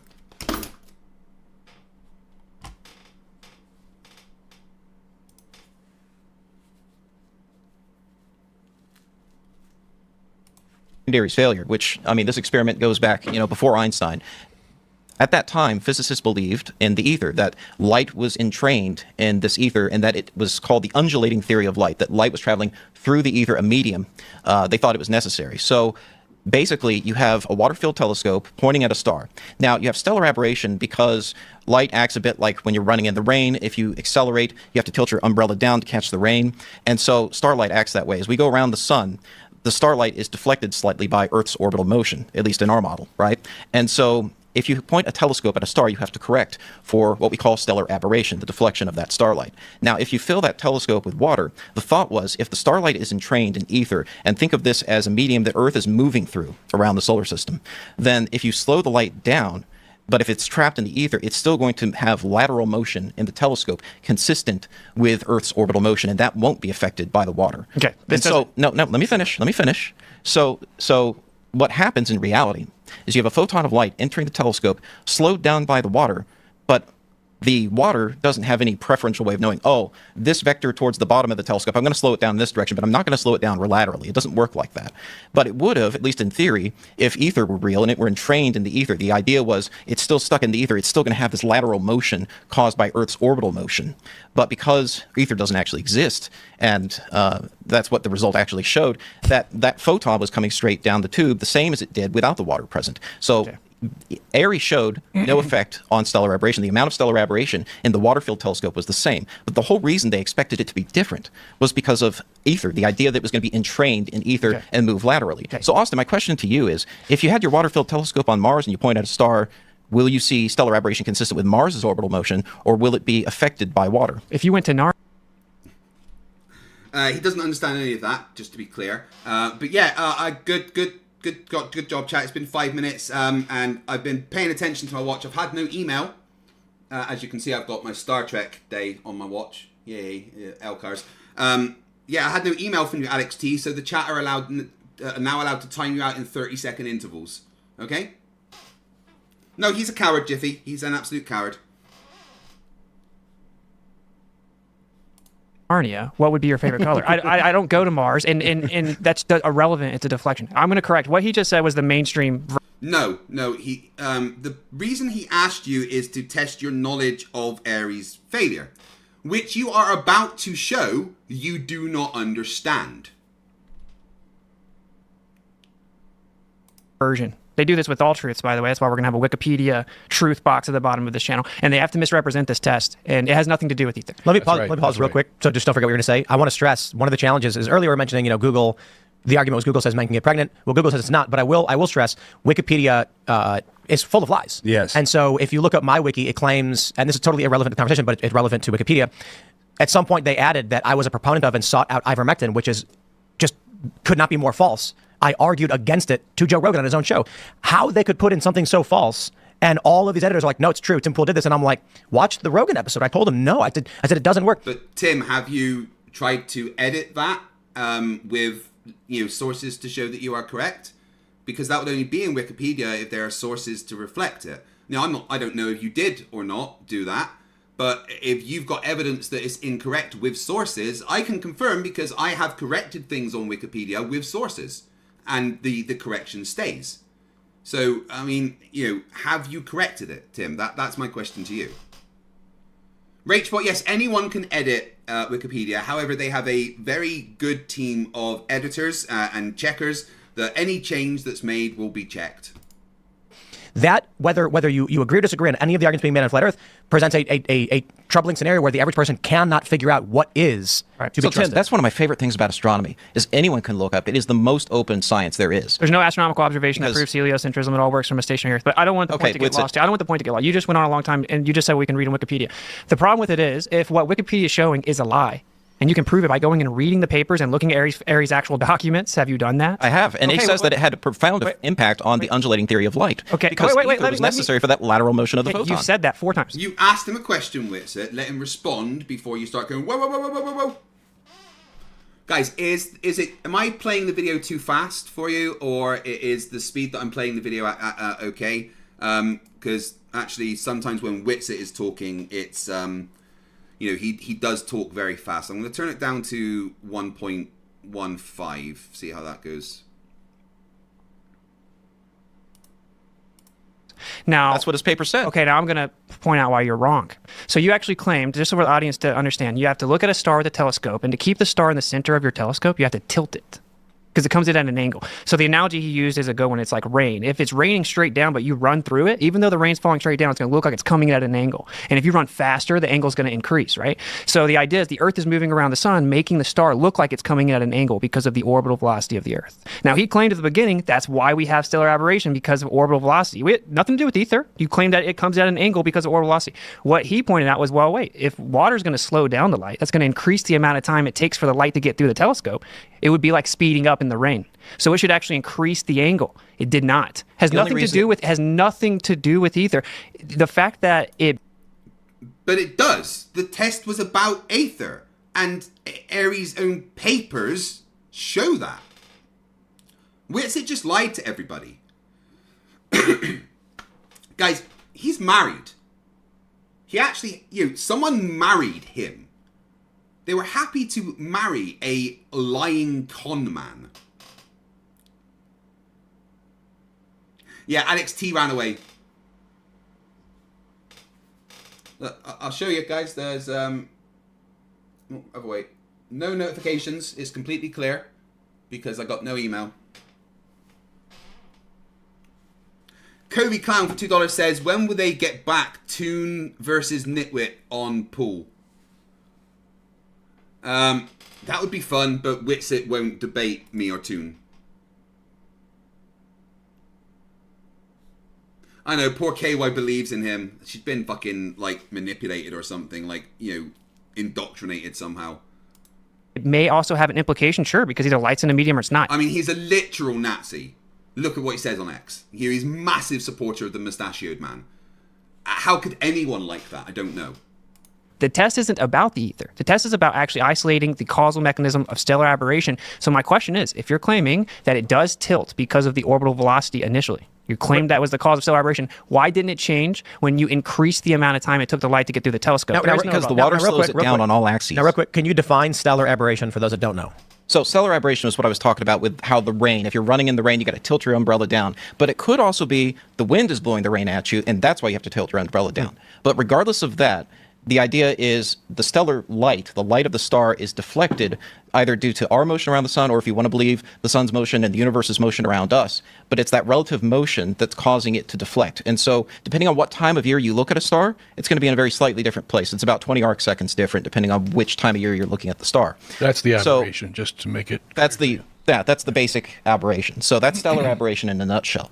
Now, PhD Tony says he won't debate me again either. That's because he doesn't debate people that know his script, is the thing. He must have thought that Astronomy Live was an easy mark, but Astronomy Live's fucking smart. Matthew 4 says, Timber got paid by the Kremlin. Did you cover that yet? I did not know that was the case. I know nothing about Tim Pool or who he is. So far, I don't really agree with a bunch of things he said. Apparently, Tim Pool is a Nazi as well, says Jolene. I never knew that.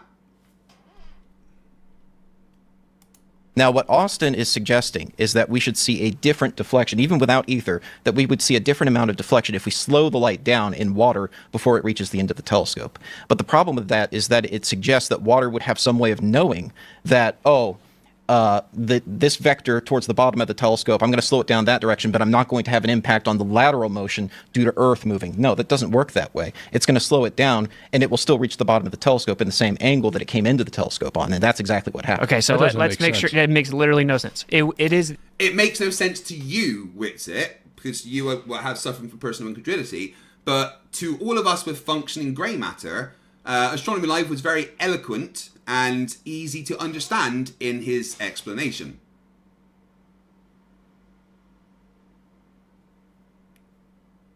Matthew 4 says he's an alt-right alternative media guy. The Kremlin was using companies to pay him and others in his group to continue doing what they are doing, either lying for Kremlin or just a useful idiot. Well, I'm not going to make any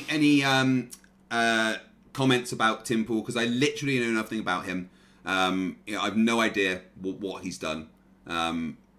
The only opinion I will ever have of him probably is from watching him in this video, and so far not a massive fan. Mr. Shonk, $5 says, a few months ago Tim Pool said that the Democrats wanting to ban stores price gouging their items is communism. Wait.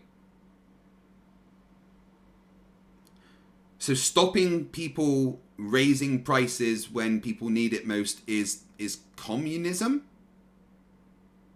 I don't know if Tim Pool did say that, but if he did, then he's a fucking idiot.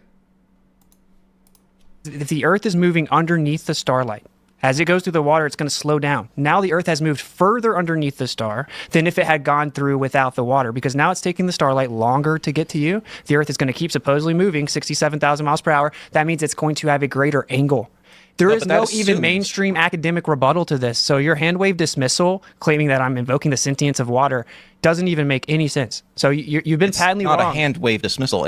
No, you're implying that water must know something, Witsit. That's the thing. You are implying that water must understand the direction from which light is coming. You've just straw-manned Astronomy Live, because that's all you can ever do.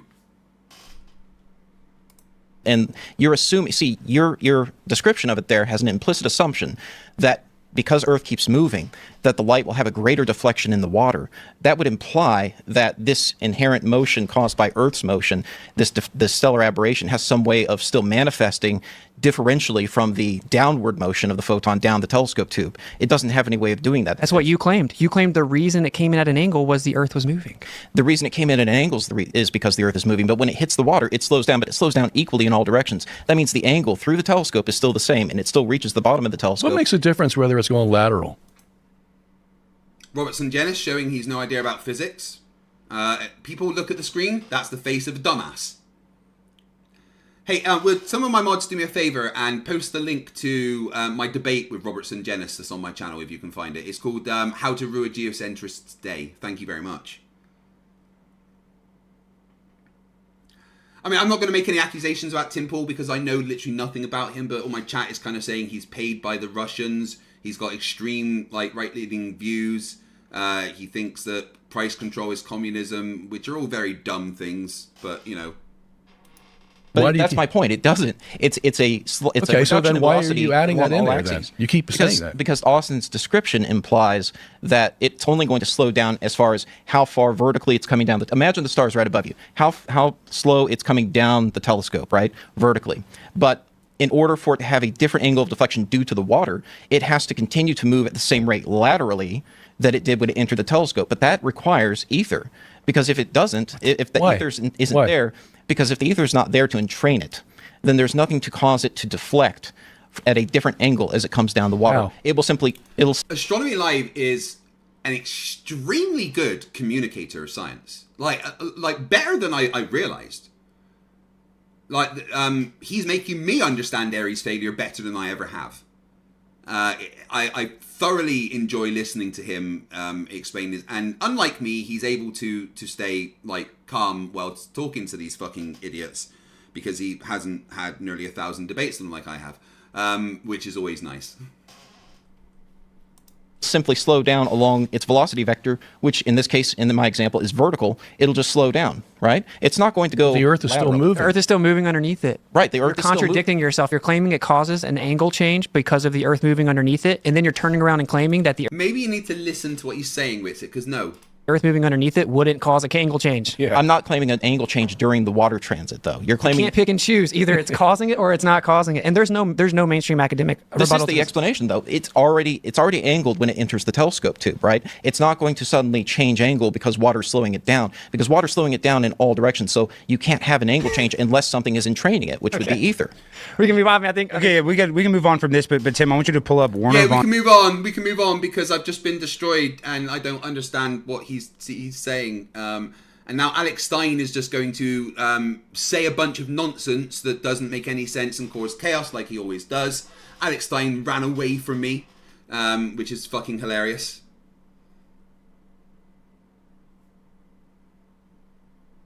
On Braun's tombstone, and obviously these guys are doctors, scientists, astronomers. I'm not a scientist whatsoever. Obviously, you know, I'm an idiot. But this is why I believe in this stuff. Now, if you type in Werner von Braun, you type in his headstone, it has Psalm 19:1. Yeah.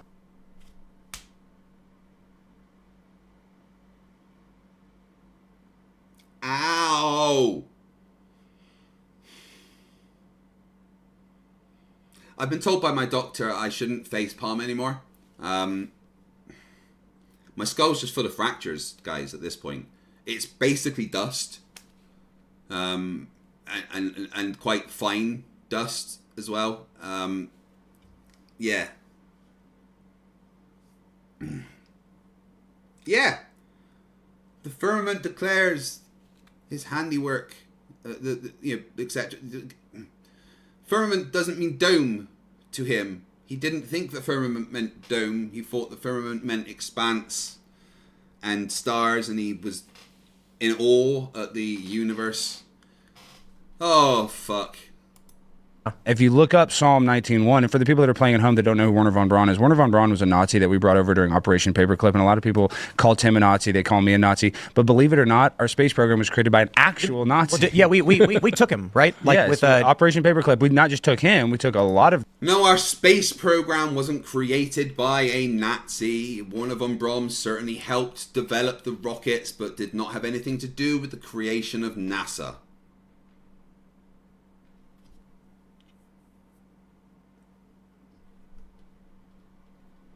Clive Wells says, get a new clone. This one has facepalmed to oblivion. I'm only a day old, I think.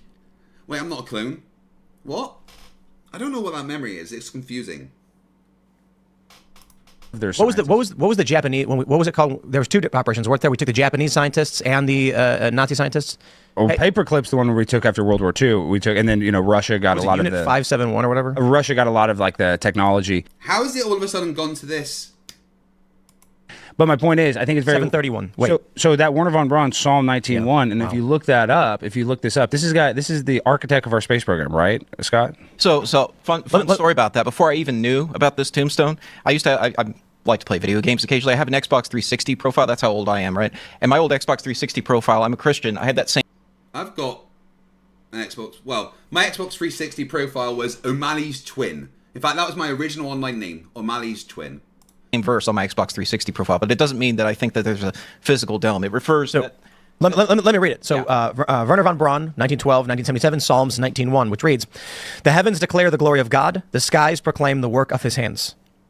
And in some translations, they refer to the heavens as the firmament. See, that's the actual Hebrew. In the Hebrew, it says firmament. Type in, firm, stereom as the is that Greek. King Let's James? try. Yeah, You want me to do King James? Which version of the Bible? Yeah, King James. Yeah, King James. 21st century King James.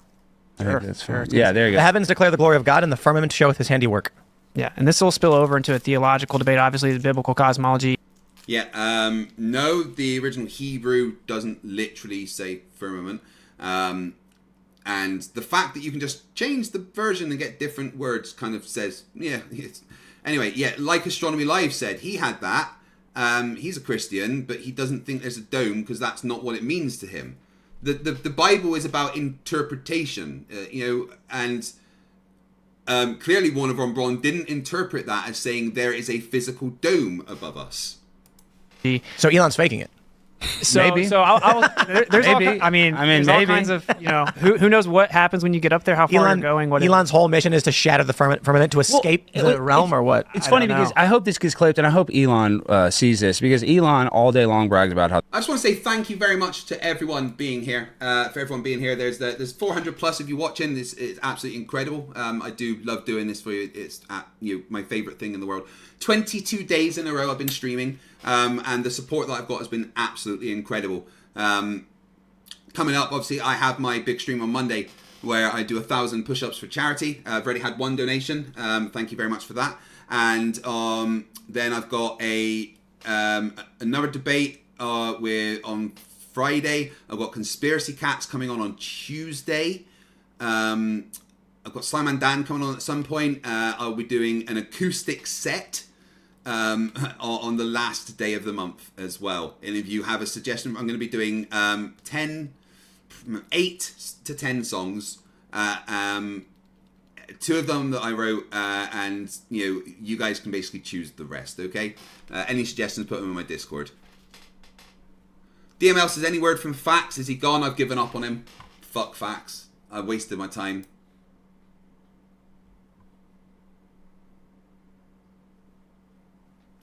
It's a Rubik says, would you accept a donation for the charity after the stream?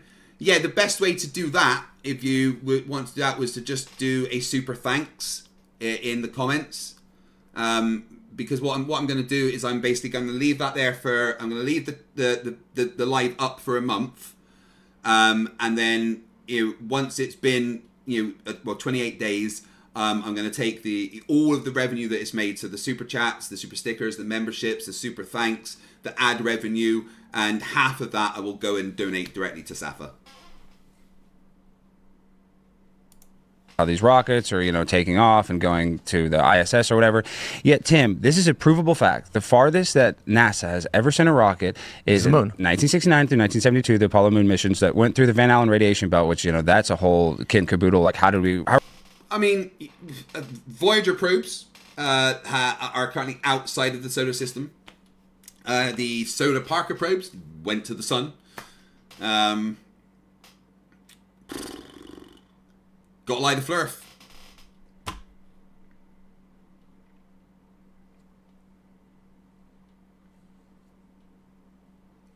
NetTube user says, can you tell me if Simon Dan is a bit taller or shorter than you? I'm just curious. He is actually about 2 inches taller than me. I am 6'1".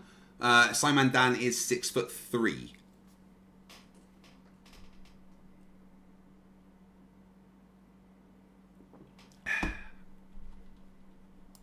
How were we able to get this film through this deadly radiation back and forth? How did that work? But my point is... easy. It was shielded. The radiation wasn't that deadly, and they weren't in it for very long. They went through the weaker parts. We had rockets that could go 257,000 miles in 1969. And today, the farthest we can go is low Earth orbit, which is, what is it, 120 miles? What is low Earth orbit? How far is it? 500. Yeah, like 500. I'm saying, so... For fuck's sake, they didn't keep building them. The money for NASA went away. They were done with the Apollo program and going to the moon. They weren't doing it anymore. So they built the ISS instead and studied the effects of human life in space and other things in space. Now they are building things to go back to the moon. In fact, Elon Musk has ambitions to go a lot further with humanity. Monkey Cat Pat Pat $6.66. Hail Sagan. My name is Craig, and Witsit is one of the smartest people to ever exist. His 160 IQ is proof. None of you are allowed to clip that. I know. I see when you clip stuff, by the way, just so you're aware. Thank you very much. And yes, it is true that anything you put in a super chat, I will say out loud. Rockets in 1969 could go 257,000 miles, and now the farthest we can go is 500 miles. It's a pretty big reduction considering it's been 60 years. Elaborate on that. What do you mean it's the farthest we can go? The farthest we can go right now, Barack Obama, you can pull it up, it's called low Earth orbit. That's where the ISS is. The question is, are you talking about the limitations of technology? But we didn't have that limit of technology in 1969. No, I'm asking if that's what you mean, because if I said I can't get to the gas station, am I talking about running there? Am I talking about driving a car there? Is my car broken? Like, when you say the farthest... Okay, my point is this. Did we have rockets capable of going that fast we no longer have? Or is the technology and knowledge of how to build those rockets missing? Well, we had that technology and we destroyed that technology. That's according to NASA, is that we had the technology to go to the moon and we accidentally we destroyed... No, we didn't accidentally destroy it. Destroyed it. And not only...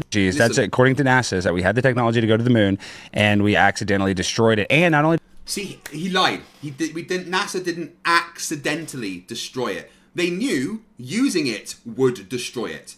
They weren't reusable rockets. They weren't things that you could just use over and over and over. They're single use. Using them destroyed them. And when you stopped building them and removed the factories to build them, they're destroyed. They're gone. Mr. Unite for the Chill Wind for $2 says, I'm Craig and my Dixie wrecked. How did you know? I mean, it normally is during my streams, to be fair. Do you want to see? Wait, no, hold on, I get in trouble. Sarah Jones for $10 says, all I can, I'd love to know what aliens actually think of us. Is the hidden aliens technology, the technology aliens said there's no way you're fucking having when they realized how bad humanity was? All I can, I'd love to know what aliens actually think of us. Is the hidden aliens technology the technology aliens said there's no way you're fucking having when they realized how bad humanity was? We don't, the aliens came here and they were like, wait, there's flat earthers, fuck that shit, and they quarantined us. Thank you, Sarah, I really appreciate it.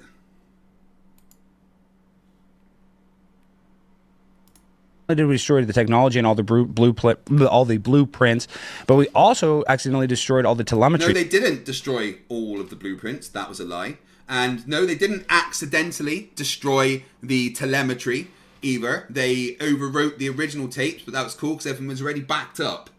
Icy Spin 199 says Sungenis versus T-Jump was hilarious. Recommended watch. Yeah, T-Jump was cool. Monkey Cat Pat Pat $2 says, I'm Craig. I got drunk and naked on stream. I know.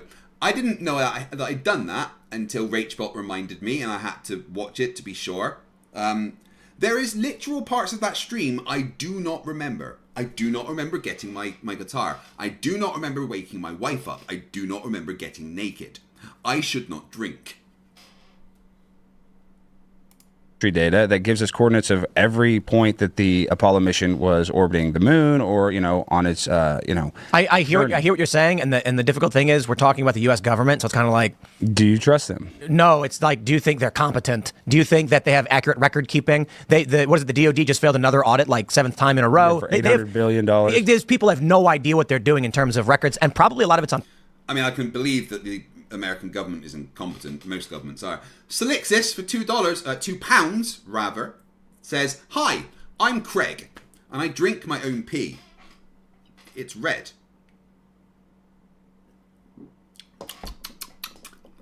spicy. Purpose. Well, this is how you know it's fake, though, Tim, because there's all these. There's all these movies where they'll show like this is how you know it's fake, because there's like a DEI movie of like black women, and no offense, I love black women, I love Medea, but they literally made a movie. I spoke to black women. They said they're not a fan of you. I had a meeting with all of them, and unanimously they said, "Ooh, no" to Alex Stein. You can ask. Yesterday I had a meeting with all of them. Movie that like a black woman with a calculator is able to hand compute our calculations to go to the What does moon. that mean it's fake? Because a black woman can't sit there with a calculator. Have you seen it? But why is it? Why can't a black woman sit there with a calculator? What? Why not?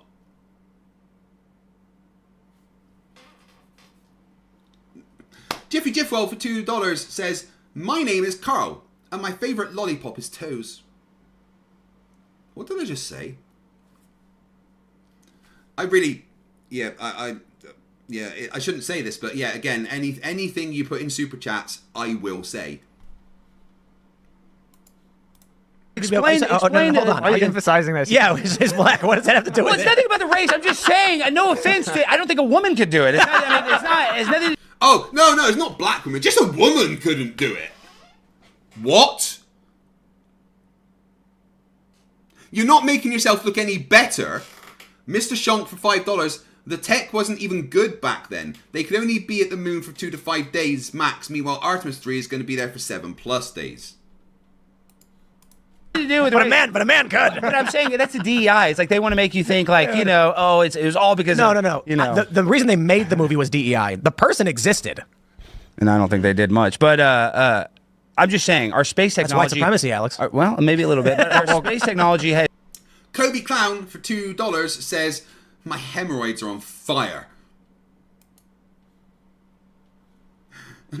Goran Anderson for 20 sex. I like the sex. I can't say that. I just did. PhD Tony, once again, the only real man in the room. Calculator was formerly actually a position usually held by women who did the mundane calculations that theorists couldn't be bothered with. Yeah, calculator was literally a human, not, you know. Thank you, Tony. As always, your knowledge is appreciated. Is the only thing to retard. We have not gone further in space. We've actually traveled less Alex, far. can you name any of the technologies we lost? Yeah. We've not gone further in space. Again, Voyager. Just saying. We can't shoot all. Okay, first of all, I can't Like, name off the top of my head, but I can tell you this much: when it goes to the moon landing, the manpower that it took us to get to the moon, we get to the moon, and the moon is 1/6 our Earth's atmosphere of gravity. Yet the rocket power that it took to No, it's not 1/6 our atmosphere. Shut up. Andreas Elch for 50 sex says, "How can the American government be incompetent? Well, it's elected by the American people." Yeah. I sometimes think that maybe democracy was a bad idea. And that's a joke, guys. That's a joke. blast off from the moon was not even 1/1000th the power that it took us to leave the Earth. And then on top of that, Yeah, Rachbot and Borg Emporia pointing out the important point that Voyager actually went all the way to the Delta Quadrant. Yeah, that kind of wasn't its fault, though. That was the caretaker. if you see Well, now we're talking about the moon landing. because the moon landing is involved in this, and you look at the moon landing clips where the blast crater is, there's no dust, there's nothing, there's not even dust on the. Well, so we'll go back a little bit because I don't want to jump too far, but you put a tag on that. I don't want to miss that point. We lose technology all the time. Yeah, why would there be dust on the landers? That makes no sense. The stuff would have been blown away from it. The Drunk Debunk Show for $5 says, "My name is Craig. PP Poo Poo, the Drunk Debunk Show."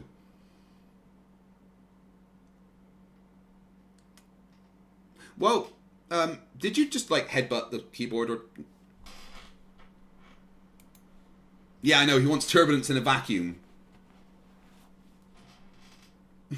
Craig Paul says, "What borders on stupidity? Mexico and Canada." It's actually like a well-known thing. I mean, one of the greatest travesties of human history was the burning of the Library of Alexandria. Who knows what information was lost? Probably a lot of stupid stuff was in there, but there's probably a lot of stuff that we're like, wow. Correct me if I'm wrong, and I mean this literally. Wasn't there something big about Romans had concrete that set underwater? Yeah. We're not quite sure how they did it. We lost the formula. Yeah, didn't get it back until what, 17 or 1800s? Yeah. And so when people say things like, "Oh, well, how come we can't do this now?" and I'm like, "Well, I got to be honest. Like, the priorities of the Cold War shifted dramatically, and then you're asking if a government bureaucracy with filing cabinets accurately tracked those filing cabinets." And I'm like, "Yeah, right. they can't figure out how to." He has some fair points there. Spent $70,000 on a conference table because they don't know who's spending what where. The government is broken and ridiculously inefficient. Your best argument against the moon landing is that the government's too stupid to pull something like that off. Well, they also use incompetence as a cover too, right? Like they do that. They're actually real smart. Well, no. It's just a great cover where every time they do something wrong, it's like, oh, it was an incompetent mistake. Well, one thing people don't know is because I heard Matt Walsh say. I mean, you know what about all about incompetence, don't you, Witsit? Yes, absolutely sure. Zoomy Tomato $2 says. Right. When I said I will say anything that you post in chat, I didn't mean that I could physically do it. For nidli magwag naf kutrila railen wagara nagu fantan. That's the best you're getting. Kobe Clown $2 says, "Am I pissing fire and blood? Will ice work?" Monkey Cat Pat Pat $5 says, "Computer, play Bad Company by Bad Company off the album Bad Company." Computer, play Bad Company by Bad Company off the album Bad Company. Here's Bad Company, 2015 remaster. Okay, computer, stop. I'm gonna piss off my neighbor or something.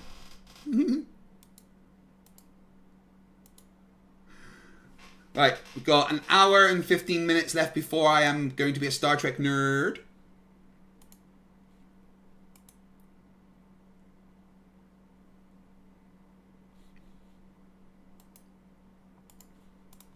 Because I'm looking at Matt Walsh here. He says, we have the thing on that. yeah. He said, too many people would be in on it. But Krantz talks about how in the control room that the simulations were so good that no one involved would know. It got to the point where you couldn't tell the difference between the simulation and the fake. So, I mean, that's a whole conversation. Well, let me ask you, Doctor, do you think we went to the moon? I think it's... No, Tim, don't. Do not call him a doctor. He lied to you. He is not a doctor. The only doctor there is Astronomy Live. Possible to go to the moon, but I think it's very hard, especially in 1969, to send a man to the moon. That's where I have the difficulty. And wouldn't they post up there be the best military positioning ever, right? Like you just be on patrol of the world. Well, and you know how we didn't go to the moon because we'd have a Coca-Cola sign on it. It would be the best marketing tool. Well, they say that we put these laser reflectors on the moon. Yes. It's hard to refute if, because I don't know whether they went to the moon or not. But they say they bounce lasers off of these laser reflectors at the moon. Yeah, they were able to bounce lasers off the moon before they left. They won't tell you that part. Yeah. But if you move the laser a little off the retroreflector, you get a much lower signal. So what's causing that? So you do admit that you can shoot a laser off the moon. What's his name? What's the guy with the big lasers on YouTube here? Can't think of his name. Styropyro. Let's get Styropyro involved. I want to shoot lasers. I was actually, a long time ago, I was with some buddies and we were working on a laser project with crazy ideas. Yeah, Robert Jensen Jennis can't answer the question of if we went to the moon or not because it doesn't necessarily conflict with his model, which is fucking stupid anyway.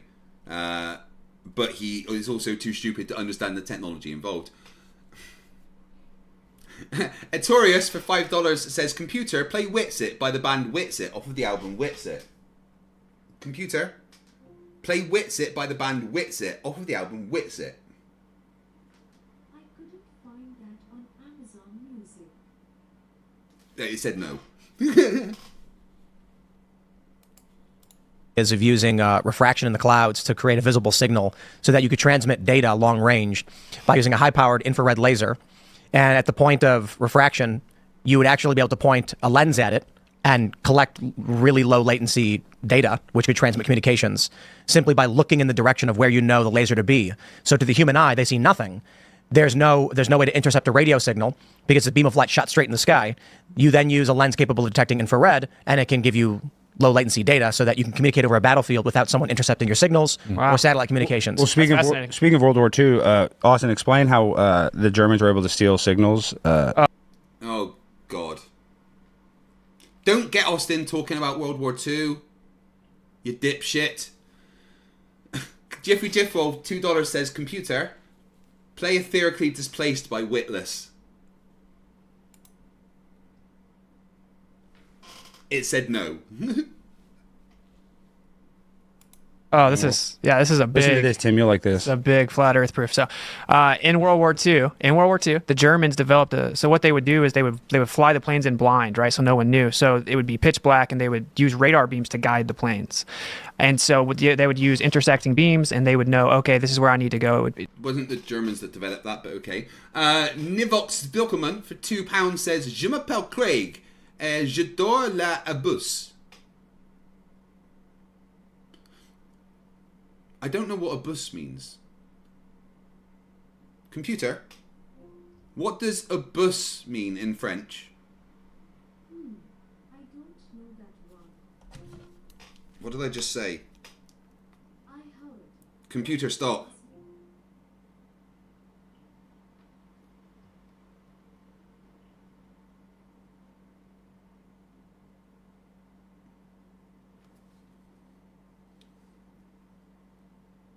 It just means abuse. So I like abuse. Breach of trust. Oh, alcohol. Abuse to alcohol. Alcohol abuse. Why did I say I like abuse? Monkey Cat Pat Pat for $2 says, computer, order a new clone.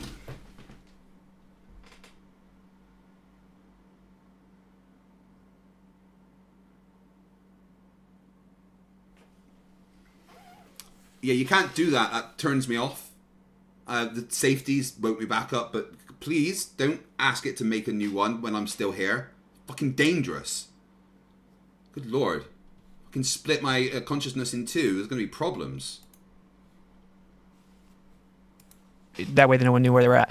Then they thought, wait, we can do this kind of in reverse, and we can attack this way. We can show the plane where to drop the bomb if we actually intersect the beams. Once it gets there and it has a coherent signal, it'll know, oh, I dropped the bomb. So this was actually proposed to the British, and they turned it down because like, no, this won't work because the radius of the Earth is going to block those signals way before any tactical position. The Germans did it. And the Germans did it from 400 or 500 miles away. They intercepted these two signals, and first attempt just destroyed a warehouse that was manufacturing engines and stuff. And it should have been blocked at roughly 30 miles, according to the globe Earth math. And they sent it hundreds of miles and successfully blew up the building. Yeah, literally everything he said about that is wrong. Just look at the video that Dave McKeegan and MC Toon did debunking it. Baba Ali says, I will not give up on the hope that one day you will pronounce one foreign word correctly. Yeah, my wife says I should only ever speak English and not do accents. Leon Des Crayon says, who told FTFE he's a clone? I'm not a clone. Why would you say that?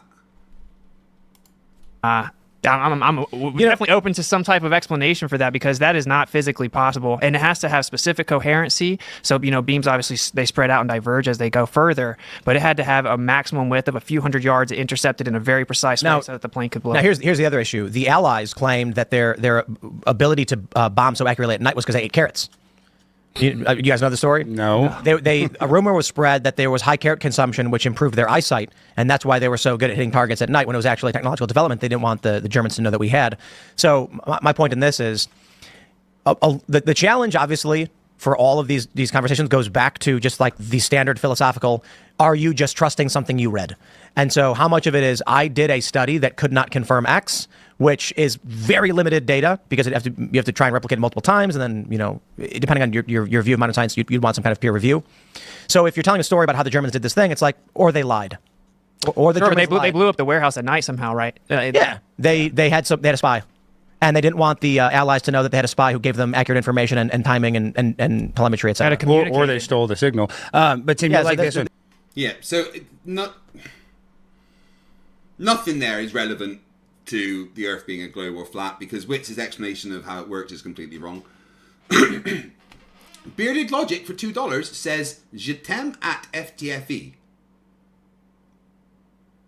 Doesn't that just mean I love FTFE? I love you too, random citizen. The challenge is that there's good reason for one of the questions about aliens. Why does the United States claim, what these hearings where they're like, there are aliens here, and then you had that one guy in the 90s, I can't remember his name, but he's on Joe Rogan, who's talking about how he saw aliens. The purpose of that is actually relatively simple. They could be trying to convince our adversaries that we hold secret technologies that can destroy them, that they can't figure out what we have.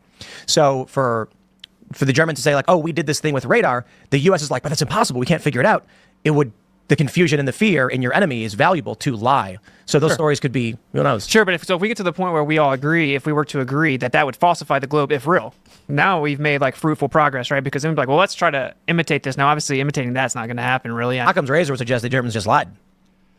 Maybe. It's actually acknowledged. It's acknowledged by even the Allies that they use this technology. And I'll even go a step further and tell you the supposed explanation as to how it happened on the globe.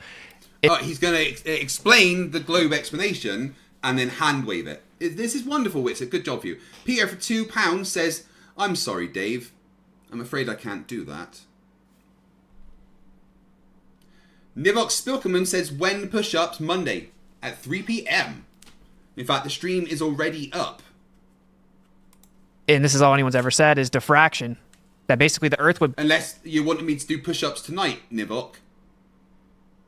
Is that what you want? Tiny Captain wants me to play something for $2. So this is the natural... Alright, we'll play out at the end.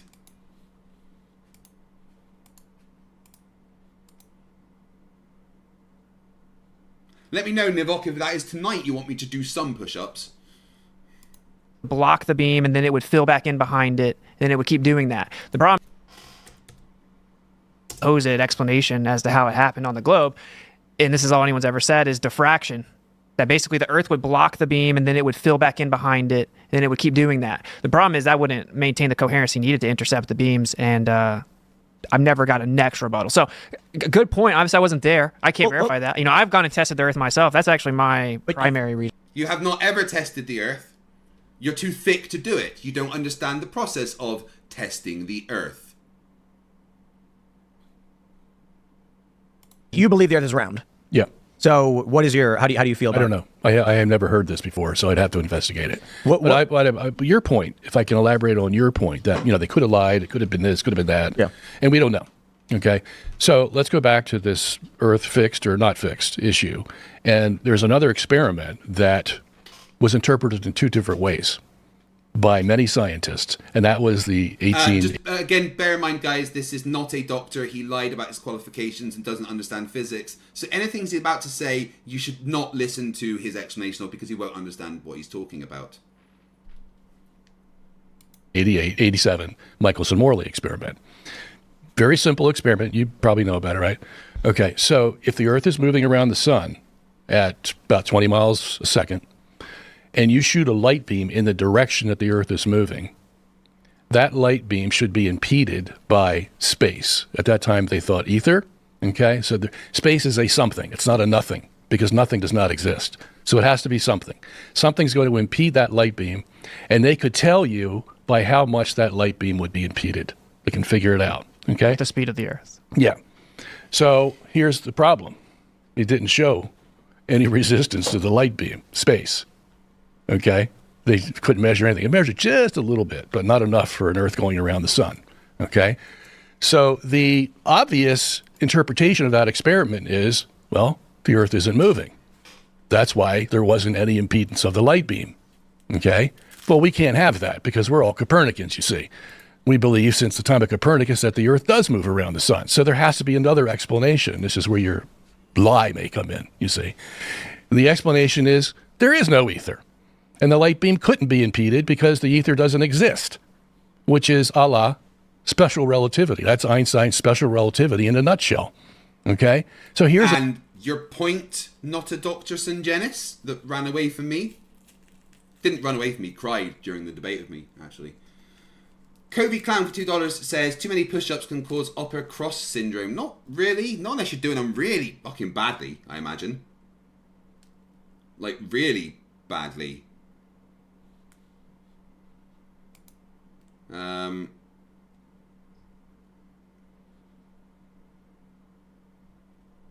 Yeah, no.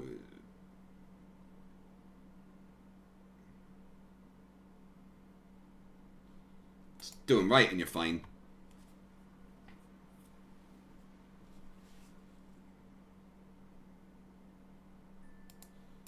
There's another way to explain the same experiment as opposed to a fixed Earth. Which one's correct?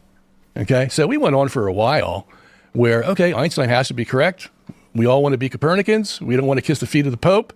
So we'll take his explanation. Okay, and then 10 years later, Einstein comes back and tells us, well, the special theory really doesn't work all that well because it's in a pristine environment. You have no inertial forces, you have no ether, you have no nothing. And that's why the light beam No, that's completely lie. Not what Einstein would ever say at all. can go the same speed. But what if we have a big universe where we have gravity, we have inertial forces, we have heat, we have all kinds of things that could impede that light beam? And so guess what? Einstein took back the ether that he had gotten rid of in the special relativity theory. Okay? So if you take back the ether, then how are you going to explain Michelson-Morley? Yeah, and No, he didn't take back the ether. He never added ether back into special relativity. Once again, just lying. Wikipedia will tell you that that's Michelson-Morley disproved the ether, and everyone repeats that script. Yeah, they don't know what he but- just said. so- You think Yeah, because it does. Michelson-Morley disproved the ether. there is an ether? Yeah. But what is it? Could you explain what it is? Yeah, it would be, there's many things it could be. It could be an electron-positron dipole, because they found that in the 1931 Anderson experiment. It could be Planck particles at 10 to the minus 35 There's no such thing as Planck particles. meters in length, because we know that space cannot be nothing. It has to be a something, and if it's going to be a something, it has to be the smallest something that's possible to exist as matter. So so does that mean that if it's Planck particles or whatever, there's just like an infinite, not necessarily literally infinite, but just like a ridiculously large sum of all of them within and around us all the time? Or you're saying in a vacuum? Yeah, because the atom itself is 99% empty space. And that empty space you're saying, though, is going to be something. It's going to be something. Yeah, and Tesla actually said that he believed it was a substance that was tenuous beyond conception, meaning like. Yeah, but you got to remember that Tesla didn't really get much right, and it was kind of crazy. Yeah, he gave us AC, but yeah, he was a bit of a nut job. Like thinner than, so an actual homogeneous medium, basically, that it's like the air is right now, only it's an additional medium, but it's so thin that it's like beyond conception. Yeah. And a fascinating thing that I love to bring up, and we brought up on Timcast IRL 2 days ago, was the discovery of air as matter, the eventual discovery of air as its weight, and the eventual discovery of the composition of air, that early humans didn't understand that there was actually a matter in front of them. Right. They thought there was nothing. Yeah. And then as the story goes, there's a couple stories. One of them I just read the other day was that they flipped a bucket upside down and put it in water, and water wouldn't go in it. And they were like, there's something in there. And they're like, hey. And then it wasn't until, unless all of our understanding of science is wrong, which, I say a lot, was the 1700s with, who did we look up? He actually figured out the weight of air. And then so it's fascinating. It's fascinating because we take so much for granted. Like, can we just get back to Astronomy Live explaining science to the idiots, please? The discovery of zero is fascinating in mathematics. Early humans didn't conceive of that in math, and how it behaves and how it affected our understanding of the universe. Yeah, this is going to have to be at least 2 streams, because there's no way I'm getting through all this stupid in one go. Oh, good job it isn't that much longer than 2 hours, because, oh god. Monkey Cat Pat Pat for $5 says, at this point Astronomy Live said to himself, why am I even here? I regret everything. Yeah, they've just started talking conspiracy nonsense amongst themselves, really. So, just simply put, to wrap that thought, there's so much we don't know that would dramatically change everything we think we know about the universe, which could happen as soon as humans discover another concept. Or, zero is kind of fascinating because it's so obvious to us now. It's just ingrained in us. Yeah, zero, right? But there were generations of civilization where they were like, huh? And then somebody went, dude, it was an Indian guy, and he was like, look at this. And then they were like, whoa. That makes sense. Cool stuff, huh? That's an important point, right? Is this like dogma is so antithetical to science or discovery and knowledge throughout all. Those are words you don't understand, or you get the context behind Witsit. Don't pretend that you're smart in any way, shape, or form. You are not. All of history, someone's made a random discovery that shattered the current paradigm, right? That's what happens. So every time the mob rule ridicules those who point out that there may be alternative or the evidence doesn't match it. Until that happens, everyone switches overnight, right? Let me ask you, how do you explain gravity? Gravity goes right back to the Planck particle. Don't ask St. Genis to explain gravity. That's what made him cry when we debated. I think. Now, there's a lot of theories out there about gravity. But if this book is 99% Planck particle. Your artist for $2 says more like astronomy waiting in the background. I know, right? Why do they keep letting him just like promote his book? And, you know, whatever paper's made of. But you just mean ether. You could say ether. I mean, do you think it is Planck particle? I think, yeah, it has to be the smallest possible material substance that nature. Or it's empty space. Or it's a vacuum, you know, that there is that. Thank you, Rachbot. Yes, everyone, check out Rachbot, who is given the link to the time I ruined a geocentrist day. Allows. Because if it's not the smallest, then you're going to have something there between the particles that can't be nothing, has to be something. So now you're going to have to go back to the smallest possible. Why can't it be nothing? You keep saying it can't be nothing, it has to be something. Why? Well, explain that. Particle and the smallest possible distance. This is all already known in quantum mechanics. Okay, so if everything is filled with Planck particles, then if you have matter made up. The Rabbit, $5, says, promise if you make a second character in Star Trek, it will be Ensign Witsit. And tell us for 10 seconds how dreamy Witsit's eyes are. Also, thank you, Tacos. Witsit's eyes are like lakes of deep blue water, filled with wonder and wisdom beyond years. You can get lost in them. That was a lie. Of, you know, protons, neutrons, electrons. And that can exist in a Planck particle medium, then it's going to create a vacuum. Okay? You need me to elaborate on that? Yeah, we'll explain. You're saying we're being pulled down by vacuum forces, or? Yeah, that's pretty much what it is. It's a vacuum force because you have matter impeding on the Planck particle, and now the Planck particle isn't at its optimal density. If it's not at an optimal density. Yeah, and he has no idea what he's saying in the fucking slightest. Not a Scooby. Mass gravity is mass attracting mass due to the curvature of space-time. This is what it is. We know that's what it is. It's easily measurable. It's easily testable. Witsit's going to probably say something about electrostatics because he's a fucking moron.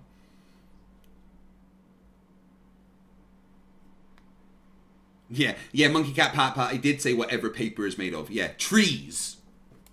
And nature abhors a vacuum. Then it's going to try to compensate for that lack of optimal density and start pulling. Whatever's out there, it's going to start pulling. So do you think that there is a firmament and there's no space then? See, now this is another issue about the firmament that we need to know, which is a lot of the theories are based on the fact that the firmament is a solid. Here's how to know. Point radar's up. See if it's there. Oh, it's not. Oh, right, okay then. Let's move on.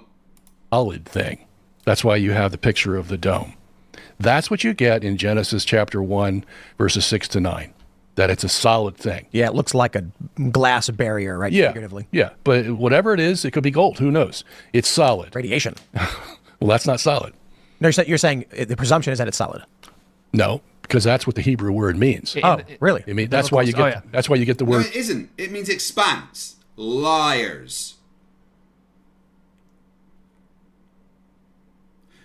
No, prosthetic head. Apparently, Witsit hasn't bottled out of it yet, but he's done zero preparation, from what I understand. Firmament is firm.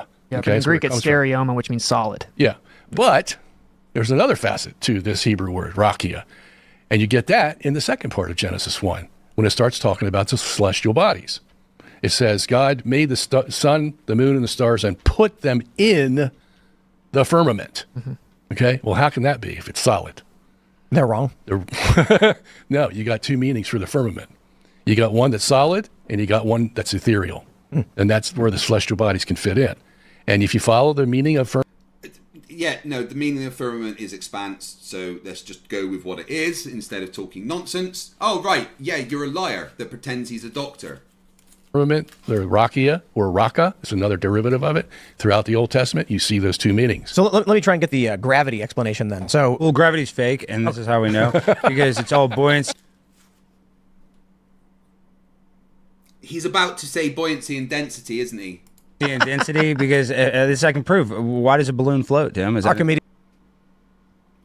Because of buoyancy, which is a result of gravity. His law of displacement, which was discovered long before gravity, right? I mean, oh yeah. But we put the little and something being discovered before gravity doesn't disclude gravity for being the reason why it happens. G in there now. So because gravity comes from gravitas, which means heavy.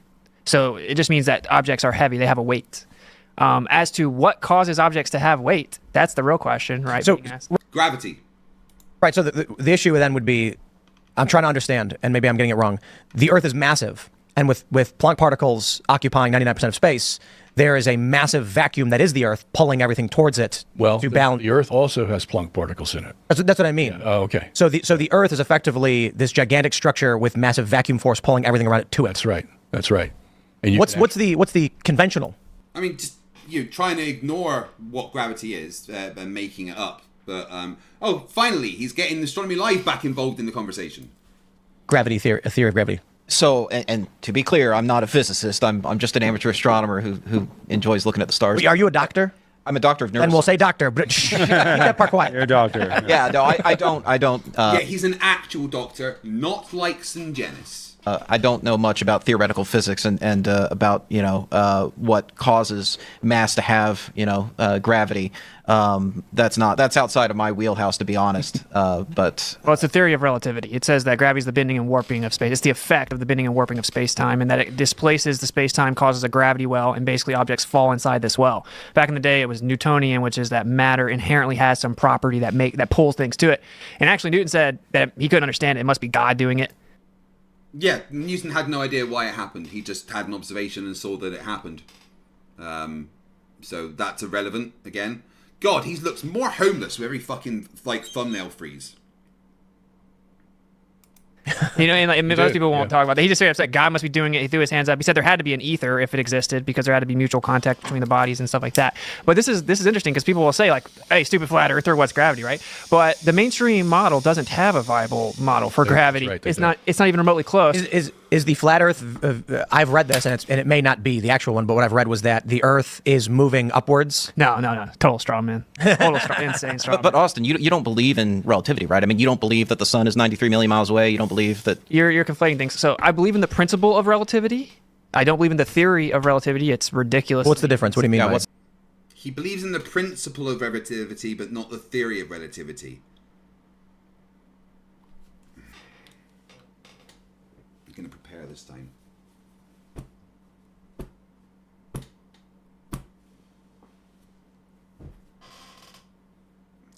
Don't break your glasses when you facepalm, guys. Meaning that things are relative. Like I can be moving in a car and it looks like the tree's moving. Obviously, that principle's real long before Einstein was even a thing. But the theory of relativity is matter of fact, Bellarmine used that against Galileo. The theory of principle of relativity. Principle, exactly. Yeah. So but gravity doesn't work at all in the mainstream model. So he doesn't understand relativity, then, is what he's saying.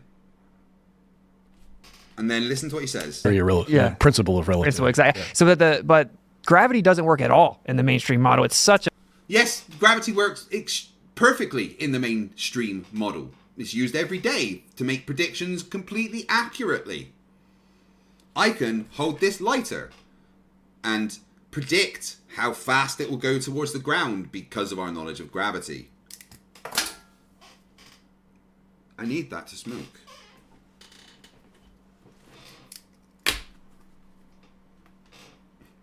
Monkey Cat Pat Pat $2 says Witsit looks like he's dressed for divorce court.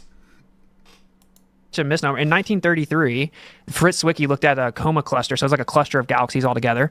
And to keep the galaxies together, there had to be a certain amount of gravitational force, right? So gravitational field had to be certain strength, and it only had 1% of the mass needed based on the gravitational prediction. Gravity was off by 99%. To this day, it's off. Dark matter is what they called it. At first, they called it missing mass. Then they just plugged in the value to fix it, and now it's called dark matter, completely undefined. It's just invisible. Yeah, we're still working on exactly what dark matter is.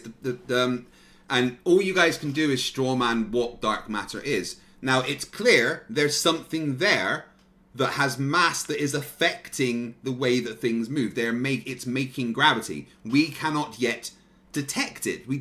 To us, it's non-baryonic. But doesn't mean it's not there, because we can see the effects of it.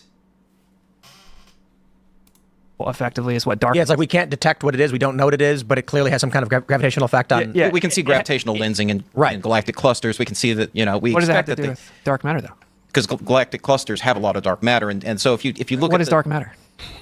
If you look at galactic clusters, they seem to be lensing light, and if you tally up the mass that you expect to see in those galaxies based on the amount of light that you're getting from the galaxies, it doesn't add up. It doesn't seem. Well, it doesn't add up according to what? So Wikipedia, our best friend, says dark matter is a hypothetical form of matter that does not interact with light or other electromagnetic radiation.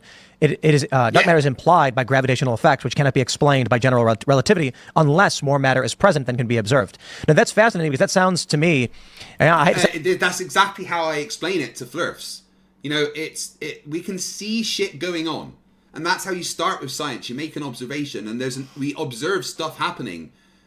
Which we can't really quite explain unless there is something there making more gravity, some mass that we can't see. But we can't see it. We might be wrong. It might be something else. But at the moment, this is the best explanation, and it makes sense. Say it, but it sounds like they have this theory, and they go, "Okay, well, the theory can't explain this thing, so something must be there." Then I guess exactly. It's almost religious. So, but I'm not saying it's wrong. It's like Sudoku. That was funny. He thought that Tim was agreeing with him, but he wasn't. Right? We figure this is what's there. There is thing here. We look at the numbers and we say 2, 5, or 6 must be in this space. So my point is simply, I think it. Obviously, the point of dark matter is that we don't know, and based on what we think about general relativity, we are plugging something in we've not yet discovered. And it's been over a century almost. It goes back further than that. What they're saying is that F equals ma, which was Newton's formula. Okay. Yeah. Right. Einstein's formula is G equals 8 pi tau, which is. Wait, I think he meant to say FG equals GM1 M2 over R squared. Anyway, right. But anyway, guys, right, I'm going to stop it there for tonight with this video, and we're going to carry it on tomorrow. But I have to get ready. Yeah, it was Max, and Sudoku analogy was actually pretty good. I'm going to have to get ready for my stream over on Top Hats Off with our Star Trek Lexington play. So thank you everyone for watching. It's been a lot of fun. Obviously, any time ripping apart dumbasses is fun, and I just want to say thank you for the once again incredible support that you guys have given me.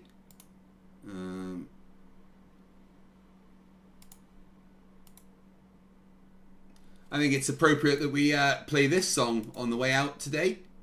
What is a full moon and what is a new moon on your model? Probably like a magnetic cycle, and just like the center of a ferrocell cell image of a magnet.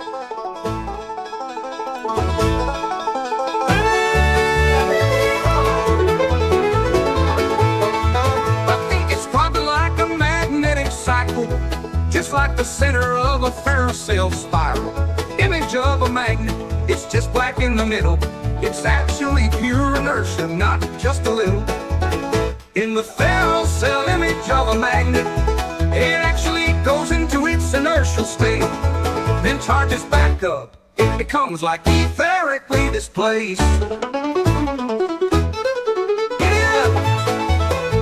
You start to see it charge up once more, and it goes back like it did before. Once it becomes like etherically spaced, you see it charge up and take its place. Almost identical. Oh, shucks. Ain't that so? That's how moon phases work, fam. Pass the dresser.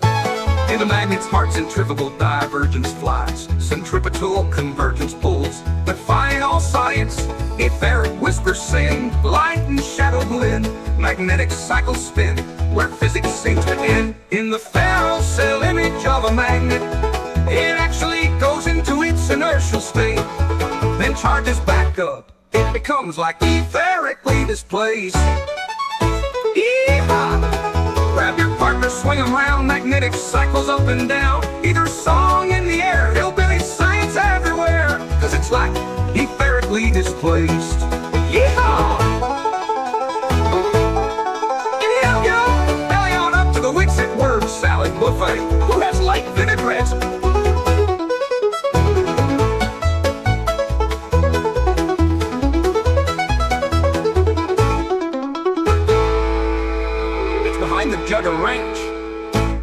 charges back up. And once it becomes like etherically displaced again, you start to see it charge up throughout a cycle, and it goes back. Yeah, bro, it's your boy Austin Witsit in the house. Big brain, big words, and a small dose of doubt. Left that six-figure grind to educate the blind. Spitting flat facts, if you don't look close, they almost rhyme. IQ 160, but I don't do math. I guess your good job to go walk a flat path. AuditNASA.com, I got a DIY site. Cause if you squint hard enough, the truth looks right. I got loud and Rushmore, preaching flat earth lore. Cops shut me down, said, man, we've heard this before. Yeah, they cuffed me up, tossed me in the van. Guess the world's flat, but the law still stands. Audit NASA, they're hiding the truth, bro. Global, even sheep don't wanna know.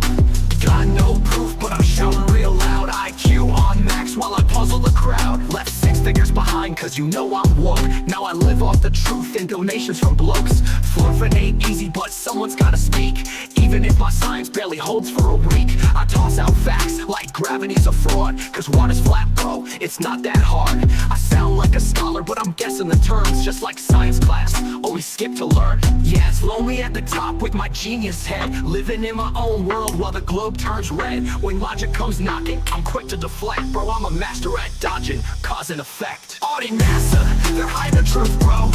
Global, even sheep don't wanna know. Got no proof, but I'm shouting real loud. IQ on max while I puzzle the crowd. I talk big about proof, but my proof is weak. Got my PhD from YouTube University's peak. I call it a grift, nah, I mean a mission. Proudly repping that flat ignorance condition. Friends think I'm crazy, the rest think I'm dense. But I call them all sheep while I cash in the sense. I'm Austin Witsit, bro, call me the Flerf king. With theory so thin, they barely got a ring. So maybe next up, I'll flip my pitch. Geocentrism's back, bro, let's get rich. Flat's getting stale, need a new act. Gonna say the sun's standing still, matter of fact. Yeah, when flats run dry, got another gig. Earth center of it all, might just make it big. Austin Witsit, keeping cash in sight. The earth ain't moving, but I'll spin all night. Bro, I'm just saying, I'll pivot and spin. IQ high, but that logic runs thin. Audit NASA was fun, but I need fresh views. Next stop, stationary Earth for the clueless few.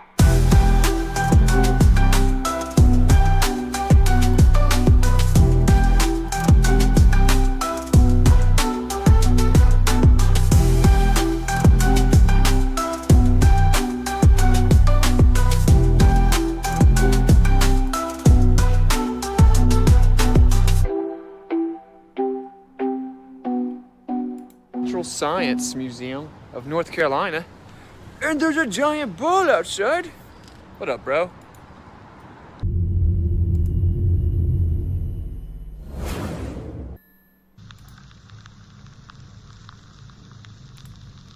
They shoot rockets, but they only go so high.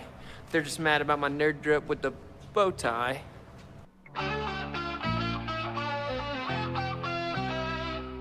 Use Witsit, Didsit, step into the mic, bro. Talking flat earth, get ready for the hype, bro.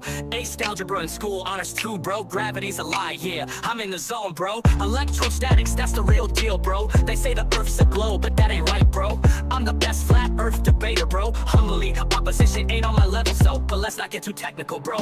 This is so funny, you're getting crushed, bro. I'm schooling you, bro. You are literally losing the debate, bro. You are so out of your league, bro. So funny, you're getting crushed, bro. I'm schooling you, bro. You are literally losing the debate, bro. You are so out of your league, bro. Our model, though not defined in full, bro, is superior. Your model's falsified, bro. Van de Graaff generator, electrostatics a maze, bro. May objects change weight, just a phase, bro. 100 volts per meter electric field, you know, bro. Flipped it with 400,000 volts, whoa. Small bits floated, defying gravity like totally, bro. Next I'll rub a cat to a brick the show, bro. This is so funny, you're getting crushed, bro. I'm schooling you, bro. You are literally losing the debate, bro. You are so out of your league, bro. This is so funny, you're getting crushed, bro. I'm schooling you, bro. You are literally losing the debate, bro. You are so out of your league, bro. MC2 and Globers, you can't deny, bro. Witsit gets it's here to testify, bro. Most times I don't remember you exist, yo. I'm the flat earth king, you better believe it, so. Moon phases are like a magnetic cycle, bro. Center of a Faraday cell, image magnets glow, bro. Charge up and down, etherically displaced, yo. Kinematic equivalence explains it all somehow, bro. It might sound tough, but let's skip details, yo. You might believe I have an amplitude for math, ho. It's all just a lot of salad in my words, yo. This is